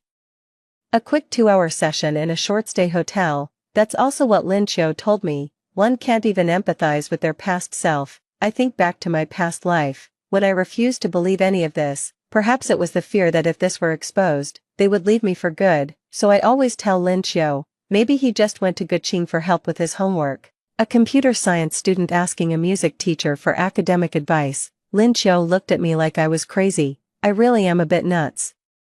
So in this life, when Lin Qiu saw how decisively I was cutting ties with Qingtian, she got even more worked up about it than I was. She even came with me to the visa application center. We got everything sorted in just 5 minutes. The staff said the visa could be issued within 5 business days, 10 days. In just 10 more days, I'll be leaving this place that's held me captive my whole life, Lin Qiu said. I don't think it's enough to just not give the spot to Qingyu. You should go to Guqing's workplace and expose her improper relationship with Qingtian to everyone who would want a homewrecker teaching their own child. Once she loses her job, Guqing will settle down. I chuckled. Wouldn't that just be letting Qingtian off the hook? If it weren't for Qingtian constantly throwing himself at Guqing, Guqing makes a decent living as an art exam tutor. Why on earth would she be the other woman for a guy who can't even pass his postgraduate entrance exams after 3 tries and is as broke as he is shameless? Lin Qiu thought for a moment, then let the scumbag and the homewrecker go to hell together. I think Guqing is despicable, sure, but the one who truly deserves to die is Qingtian. My visa and passport arrived safely at Professor Shin's office on the 5th business day. I walked to school with a light, brisk step. Just 5 more days. My communication with Qingtian has been practically non-existent these past few days. I'm rarely home. I lock up the room I'm staying in before I leave. I don't want them seeing me pack my bags all the time. It's also to avoid having to sleep on the floor in his dad's room or share a room with him. He called me, and I brushed him off, saying I was at work. I said, "You haven't gotten into grad school in 3 years. If I don't go out and earn money, are we just supposed to sit at home and starve together?" He was silent for a few seconds. Just as I was about to hang up, he spoke. "I knew it. You've always resented me for living off you. Fine, I just won't take the grad school entrance exam anymore." It was a threat that seems utterly ridiculous now. Yet, in my past life, it had me completely under its thumb. I know Qingtian has a very strong sense of pride, so, every time a look of "I knew it" crossed his face with sadness, I would always be the first to comfort him. If he doesn't pass the exam this year, I'll encourage him to try again next year. He said spending my money made him feel guilty, so I told him what's mine is his, and what's his is mine, but he has nothing. My father, bedridden and paralyzed, and my stepsister, who made me give up my study abroad spot only to call me a bitch behind my back, and then there's him, that spineless, ungrateful, two-timing leech of a man. He probably thought I'd rush to explain myself, like I always do, insisting I wasn't blaming him. Then I transferred him the money and told him to spend it however he liked. But I didn't. I said, "Good that you know I mind. If you can't pass the exam, then don't bother." Go out and find a job sooner. With that, I hung up the phone. The passport photo I took for my visa application wasn't flattering, but to me, it carried a sense of exhilarating relief, like surviving a close call. On my way back, I ran into Qingtian and Guqing. They had just stepped out of Lin Qiu's family-run hotel. Guqing was still holding on to Qingtian's arm. They looked so intimate. I never realized the city was this big. Why, of all places, did they have to choose my daily route home for their secret rendezvous? Perhaps they thought I'd never find out, but more likely, they figured there was nothing I could do about it even if I did. After all, I loved Qingtian with all my heart. How could I ever leave him? Watching their retreating figures, I couldn't help but let my mind wander. I thought to myself, it seems Qingtian still has money after all, otherwise, how could he manage when I haven't sent him his allowance in 10 days, and he still has the cash to get a hotel room? Of course, it's also possible that Guqing paid for it. The teachers at those art exam prep schools must make a pretty decent monthly income. Someone ran past me and gave me a hard shove. I heard a familiar voice call out brother, and then join up with the two people ahead. I barely managed to keep my balance and avoid falling. Qingyue turned her head and shot me a fierce glare. Only then did Qingtian and Guqing realize I was right behind them. I gave them a sidelong glance. Qingtian was stunned for a few seconds before speaking up. Xiao Ran, Teacher Gu twisted her ankle, so I'm just helping her. Their arms were still linked together. I couldn't be bothered to engage. I simply walked over to them and stopped in front of Qingyu. I stared fixedly at Qingyue. You bumped into me and you don't even know how to apologize. Qingyue seemed not to have expected that I, who had always been submissive, would actually embarrass her in public. She stamped her foot hard. Why on earth should I apologize to you? Who do you think you are? I replied with a blank expression. I'm the generous benefactor who pays for your food, your drinks, your clothes, and your entertainment. If I'm nothing, then what does that make you? Qingyue, furious, complained to Qingtian. Brother, look at her attitude. When she insults me, she's essentially insulting you and our father. Qingyue had a habit of shifting the conflict between us, blowing it up to make it seem like I was dissatisfied with the entire Qing family. Sure enough, Qingtian furrowed his brow. Ji Ran, how could you speak to Yaya like that? You should apologize to her. I raised an eyebrow slightly. She bumped into me. Why should I be the one to apologize? Qingtian sighed, speaking with a self-righteous tone. Yaya is still young, just a child. Why do you always have to pick on her? People really do laugh when they're at a loss for words. Still a kid. Do you need me to show you my ID? Qingyu is a year and 3 months older than me. Qingtian opened his mouth, but for a moment, he couldn't find the words. Xiao Ran, you're always so overbearing. That's why Qingtian never wants to tell you what's really on his mind. Guqing suddenly chimed in. So, you enjoy having heart-to-hearts in hotel rooms, is that it? I shifted my gaze to her face. If you like being a trash can, be my guest. I don't have that particular kink or the time for it. By now, quite a few people on the street had stopped in their tracks. They were pretending to be casual onlookers. Watching the four of us argue, Qingtian was terrified of people gossiping about him.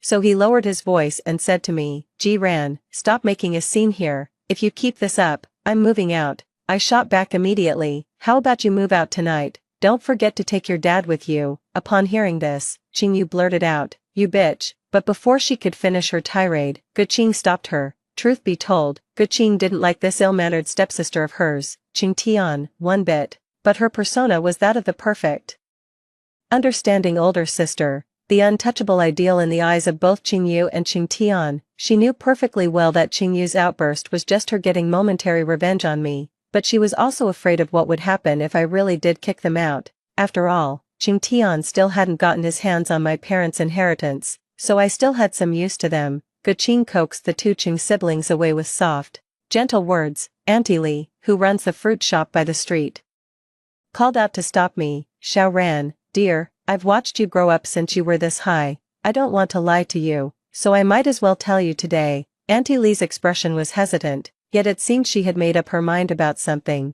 We see him here all the time, checking into rooms with that homewrecker. You need to wise up. What man could resist the advances of a temptress like Guqing? After saying this, Aunt Li shot a sharp look at her husband. I knew she meant well, so I gave her a smile. So everyone knew all along, I was the only one trapped in the cage I had built for myself. If I don't save myself, no one was going to reach out and pull me to safety. When I got home, Qingtian, Qingyue, and Guqing were all gathered in the small living room. Guqing's expression was one of disgust. I knew because the room reeked of the foul stench of excrement and urine. Now it was mixed with Guqing's perfume. It was enough to make you want to gag, however. Qingtian and Qingyue remained unfazed, perhaps even more than the foul smell. They were even less willing to care for a father who ate, drank, and relieved himself in bed. The moment Guqing saw me, she immediately confronted me sharply. Haven't you been taking proper care of Uncle Qing lately? I gave a mocking smile. Did his son die? My daughter is dead too. Since when is it my turn to take care of her? Qingyue was a powder keg ready to blow. She lunged at me, ready to throw a punch. I saw a smug, gloating smile curl at the corner of Guqing's lips. What a shame, I was gone in a flash. Qingyu, however, ran headlong into a clothes rack beside her. It was just a plastic hanger, not exactly sharp. Qingyu sat on the floor clutching her head, moaning as if she were bleeding. Murder, murder, Qingyu screamed. Qingtian shoved me aside. My knee slammed hard into the corner of the wooden coffee table. The pain nearly made me cry out. Ji ran. I never realized you could be such a vicious woman. Yaya is my sister, and you tried to kill her. Qingtian's eyes were filled with nothing but condemnation. He completely forgot that it was Qingyu who tried to hit me first. I just dodged. That's all. Seeing this, Guqing immediately poured fuel on the fire. Ji ran. I didn't believe it when others said it before. I never thought you could be so vicious. And you even cursed the entire Qingtian family to die. What man would ever dare to want a woman as terrifying as you? I sat on the sofa, rubbing my knee which was still throbbing with pain. I forced a smile. Qingtian, don't you know he's practically begging to marry me? Qingyu immediately forgot about the splitting headache she was supposed to be suffering. What an irresponsible actress. She jumped up to confront me. That's only because you were going to give the study abroad opportunity to me. My brother had no choice but to marry you. Do you really think my brother likes you? He's in love with Sister Qingqing. Guqing covered her mouth, stifling a giggle. Yeah, don't talk nonsense. Jiren will really get jealous in a moment. Seeing that Qingyue was fine after all that time, I finally breathed a sigh of relief. He didn't intend to argue with Qingyue. After all, it was all true, but he still said to me in a disappointed tone, Xiaoran. Just because you gave up your study abroad opportunity for Yaya doesn't mean you can act unreasonably. I already agreed to marry you. What more do you want? Yaya was always more suited to go abroad than you. You've never been overseas, and you don't have any friends there. How would you even communicate with foreigners? Being a housewife is what suits you best. I thought you understood that, so that's what he really thinks. I never imagined that's how he saw me.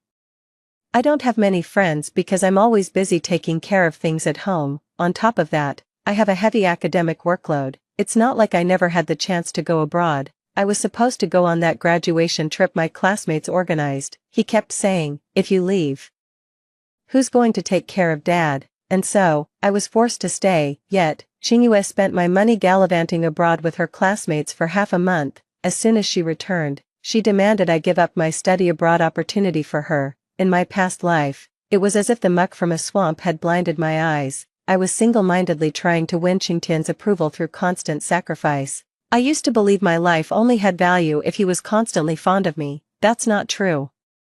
Leaving him was the true beginning of my life. Seeing me silent all day, he mistook it for another victory of his, just like every victory before, so he never knows when to quit while he's ahead. He kept on nagging. I put up with this for days. Dad's room is a complete mess, and it's about time you cleaned it up. When we got back just now, Dad was still crying. Qingqing had a hard time getting him to finally fall asleep. Go and fetch some hot water to help Dad wash up. And then get started on dinner for us. Oh, and tonight you should probably sleep on the floor in Dad's room. It'll be easier to look after him. If it weren't for the fact that we're leaving here in just 5 days, I don't want to stir up any more trouble and risk complicating things. I should just slap him to shut him up right now. I took a deep breath, looking at the shameless, self-righteous expressions on all 3 of their faces. Your father needs care. You go take care of him. He requires 24-hour supervision. You can sleep in his room. If it comes to it, you could always move in with Guqing and Qingyu in his room. With every word I spoke, Qingtian's expression grew darker. The 4 of you are one big happy family. Maybe stop dragging an outsider like me into it. The moment I finished speaking, Qingtian latched onto my words like a lifeline, or perhaps, thinking he'd caught me in my own words, he immediately said, I knew you were jealous of Qingqing. How many times do I have to say it? Ching Ching and I have been neighbors since we were kids. She's looked out for me a lot. When I go to see her, it's to learn from her. I couldn't even be bothered to roll my eyes. It was as if he couldn't even be bothered to come up with a halfway decent excuse. So, a computer science student like you spends every day studying with a music teacher, in a hotel room. No wonder you failed the grad school entrance exam for 3 years straight. Maybe you should find a gym teacher to tutor you in math next. With that, I took out my key and opened the door. He slipped into the room and locked the door before they could even react. Outside, Qingyue was so furious she started screaming curses. The racket woke up Qingtian's bedridden father in the next room, who was never one for peace and quiet anyway, and so, the two of them launched into a duet of shouting and swearing. I put on my noise-canceling headphones, as the world fell silent. I started thinking, maybe I should just find a hotel near the airport for a few days. In the faint light of dawn, I quietly opened the door and left with my luggage. I blocked the entire family's phone numbers. I spent 2 days lying in the hotel bed. It's been a long time since I've felt this relaxed. Lin Qiu said she'd come to see me off. I sent her the hotel address, but I never expected that when I opened the door to let her in. 3 more people suddenly rushed out from around the corner of the staircase. Lin Qiu was even more shocked and panicked than I was. He hurriedly explained to me, I didn't bring them here. I patted her hand reassuringly, then looked at Qing Tian, who was gasping for breath. Did you follow Lin Qiu here? Qingyu snorted and said, I knew you were a scheming bitch. If I hadn't been smart enough to bring my brother and Qingqing along to follow that woman, you really would have gotten away. I genuinely didn't want to cause a scene with them in public, so, I pulled Lin Qiu into the room and tried to close the door. Qing Tian probably learned his lesson. He thrust his arm out, jamming it in the door just before it closed. I hesitated to go for the kill in that moment. Ji Ran, what's the meaning of this? He confronted me. Take it however you want, bro, don't waste your breath on her. Qingyue pushed her way in front of me, glaring at me fiercely.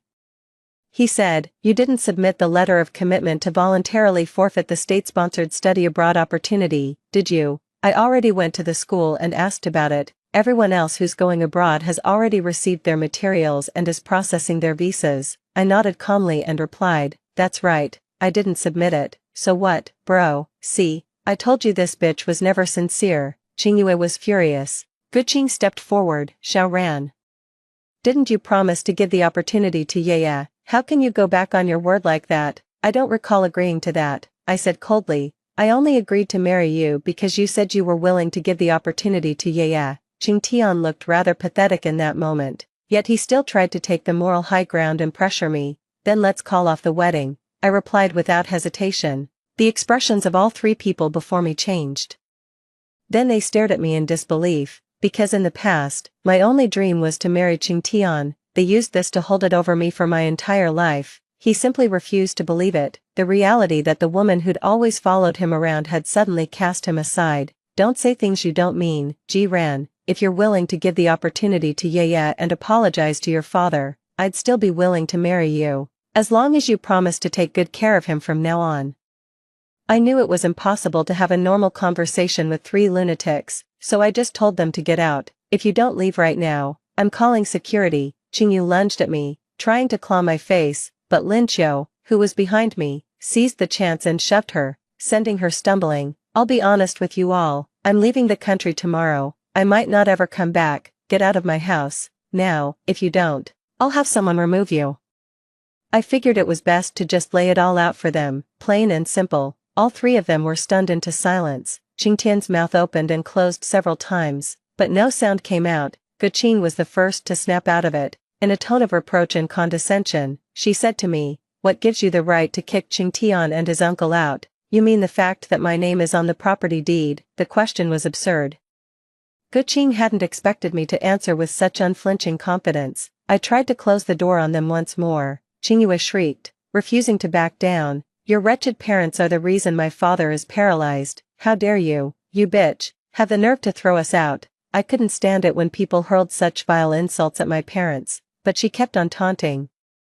Do you know why, when my dad and your poor, doomed parents went out in the car, only my dad survived? It's because my dad's a survivor. Your parents had it coming. If my dad hadn't been driving for your parents, he never would have ended up paralyzed. Yes, Qing Tian's father is my parents' driver. Whenever my parents went out for business meetings, Ching Tian's father was the one who drove them. That day, they were out very late and hadn't come back. I just kept waiting and waiting. It wasn't until the morning of the third day that I got a call from the police. They told me my parents had been killed in a car accident. Ching Tian's father managed to pull through, but he'll be bedridden for the rest of his life. Ching Tian's father always says it was my parents arguing in the back seat of the car. He tried to intervene but didn't see the obstacle ahead, and then he crashed into it. So all these years, apart from my love for Ching Tian, and my own guilt, but then, Xing Yu immediately said, "You're just as ungrateful as your father and mother. My father only ever hoped you would marry my brother. After we got married, he insisted on handing over all his money to my brother, but your parents wouldn't hear of it. They even got into a huge argument with my dad. My dad just joked about us all going down together, and they actually tried to grab the steering wheel. That's what caused the accident that hurt my dad. My brother was such a good man. It's your family's insatiable greed that cut his life short." That was the first time I learned the truth about the car accident. The accident happened in a very remote area with no surveillance cameras. By the time Ching Tian's father regained consciousness, my parents had long since become two cold corpses. I believed every word he said. This time, with trembling hands, I mercilessly slammed the door shut. The pain made him pull his arm back all day. I shut the door, leaving his cries of pain and Qing's curses on the other side. I slumped to the floor, completely drained. Lin Qiu wrapped her arms around me. She wanted to comfort me, but was at a loss for words. All I wanted was to leave this place and cut all ties with Ching Tian and everyone else, but now, I'm going to make them all pay. I boarded the flight to the UK right on time, ready to start my new life, a new school, a new city, a new country. All of this fills me with immense excitement. But I haven't forgotten my vow to make the Ching Tian family pay. Ching Tian's father is far too old. Without evidence, it would be very difficult to put him behind bars, so I paid someone to come over while Ching Tian was out for the day. I had Ching Tian's father, bedding and all, thrown out of the house. They say he cried and made a scene at the door for a whole hour. Ching Tian only showed up much later, finally arriving from the hotel. His father was incontinent. A crowd had gathered around. They were pointing and whispering, all the while covering their noses. He's always trying to argue with the people I hired to evict them, but looking at their powerful builds, no one dared to step forward. Guqing tried to approach one of the men for help, but the man shoved her away. Guqing took a nasty spill, face first into the filth. He was covered from head to toe in the piss and shit left by Ching Tian's father. He fled my house, screaming. All that remained were a stunned Ching Tian and his father, playing dead. In the end, Ching Tian managed to drag his father away, practically hauling him off. Teacher Shin said that Ching Tian had come to the school looking for her. He asked her if she knew exactly which university I had gone to abroad. She was worried that Ching Tian would come and cause trouble for me. I said indifferently, as if he has the money to come to the UK to find me. Teacher Shin first smiled, then couldn't help but sigh. I truly never imagined that the Ching Tian and Qingyue family were this kind of people. I shook my head. You can't judge a book by its cover. I lived with them for so many years and never saw it. Of course, I'm not the kind of good person who's satisfied with just kicking them out of the house. I had Lin Qiu find a few college students to distribute flyers at the institution where Guqing works. The flyers featured photos of Guqing's ongoing affair. They were taken by the private investigator I hired. The photos were accompanied by my tearful and impassioned accusations. A group of earnest university students learned of my plight. They not only helped me distribute flyers with great dedication, but they also made it a point to tell everyone about the unconscionable things the Ching Tian family had done. For instance, how Ching Tian's father caused the death of my parents and then evaded legal justice. How Ching Tian repaid kindness with betrayal by carrying on an illicit affair with Guqing. How Qingyu lived off my generosity, eating my food and drinking my provisions, yet still hurled abuse at me, showing no gratitude whatsoever. She's a disgrace to the title of university student. Rumors spread like wildfire. Naturally, the parents of the students at the institution refused to let a teacher with such poor moral character continue teaching. Not long after, Guqing was subsequently dismissed by the institution as the controversy over his personal conduct grew, and all day long, after I stopped providing him with financial support, he could no longer comfortably prepare for the postgraduate entrance exam for the fourth time. Moreover, he hadn't worked a single day in the 3 years since graduation. With no work experience, he naturally hit a wall at every turn in his job search. he found a self-built house to stay in temporarily with his father. I received an email from him. In the email, he poured out a tearful confession. He said it's me he truly loves. Everything that happened before was because Guqing had led him astray. If I was willing, he could come to the UK to be my study companion. I immediately forwarded the email to Guqing. Having just lost his job, Guqing was absolutely livid when he read the letter, but they didn't break up. That's what Lin Qiu told me. However, Guqing issued Qing Tian an ultimatum. If you still want to be with her, then kick out his bedridden father, whose health is failing. Guqing still wanted to be with Qing Tian. Part of the reason was the sunk cost, and another part of it was because she was pregnant. Back then, Tiancheng moved out of the self-built house with his father and moved into Guqing's home. After learning the news of Guqing's pregnancy, I sincerely prayed for them. I hope that ungrateful wretch I gave birth to in my past life, in this life, I must be born from her womb. I hope he lives a life of misery. May their household be thrown into utter chaos. There was no chance in hell Guqing's mother would ever have a passionate late-life romance with Qing Tian's father. Every time Qing Tian's father had an incontinence accident at home, Guqing would beat him up. Rumor has it he even cried out to Qing Tian in the middle of the night.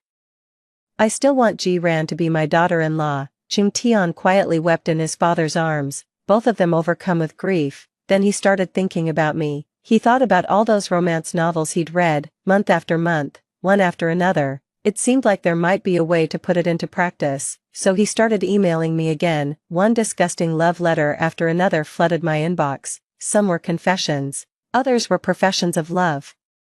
I received one final email before I blocked him. He said he dreamed that I hadn't gone abroad. We got married without a hitch, and we were blessed with a lovely son. He finally got into graduate school. He moved away for work. I was at home, looking after his father and child. He said he was so happy in his dream. He missed me so much. I knew he didn't tell the rest of the dream. Later, he and Guqing became common-law husband and wife in a foreign land. He abandoned me at home. The child I raised came to regard Guqing as his mother. In the end, he even pushed me down the stairs, leaving me to die with a heart full of bitterness. But thankfully, in this life, it was all just a dream of his. It's no longer my life. I have personally changed my unfortunate life. I hope they torment each other until the day they die. Lin Qiu said. His father would rather get beaten every day than move out and live on his own. After all, he's someone who has to eat, drink, and relieve himself all in bed. The neighbors living right across from them could hear the heart-wrenching screams and shouts of their arguments every single day. As long as he's alive, his father simply couldn't manage on his own all day. Besides, I know he's in very robust health. I hope he lives to at least 90, just like he did in his last life. We'll have to live a long, long life to torment each other to the bitter end. As for Qingyue, I heard that after her failed attempt to go abroad, she just took any old job she could find. Within half a year, she was pregnant with the department manager's child, yet the manager and his wife's son was already 20 years old. She still had the gall to go to their home and provoke the manager's wife, demanding that the couple divorce to make way for her. In the end, she was shoved to the ground by the manager's son. She lost her child, and it felt like a part of her died too. She thought of Sister Guqing, who had always been so kind to her. So she went to her for help. Of course, she was turned away at the door. That was the very day Qing Tian landed a job as a project manager at a gaming company, thanks entirely to his mother, Guqing, pulling some strings. Qingyue stormed into the company without a second thought and caused a huge scene, and just like that, Qing Tian was out of a job. Guqing and Qingyue got into a physical fight. The one who tried to break up the fight ended up getting accidentally pushed down the stairs by them. He was a bit luckier than I was in my past life. He didn't die, he just broke a leg. Well, now he can keep his father company in bed. May they rot in misery for all eternity. I suppose that was his way of fulfilling his filial duty. That's all for today's story. If you enjoyed this video, please give it a like and subscribe. If you have any suggestions, feel free to leave a comment below. See you in the next video.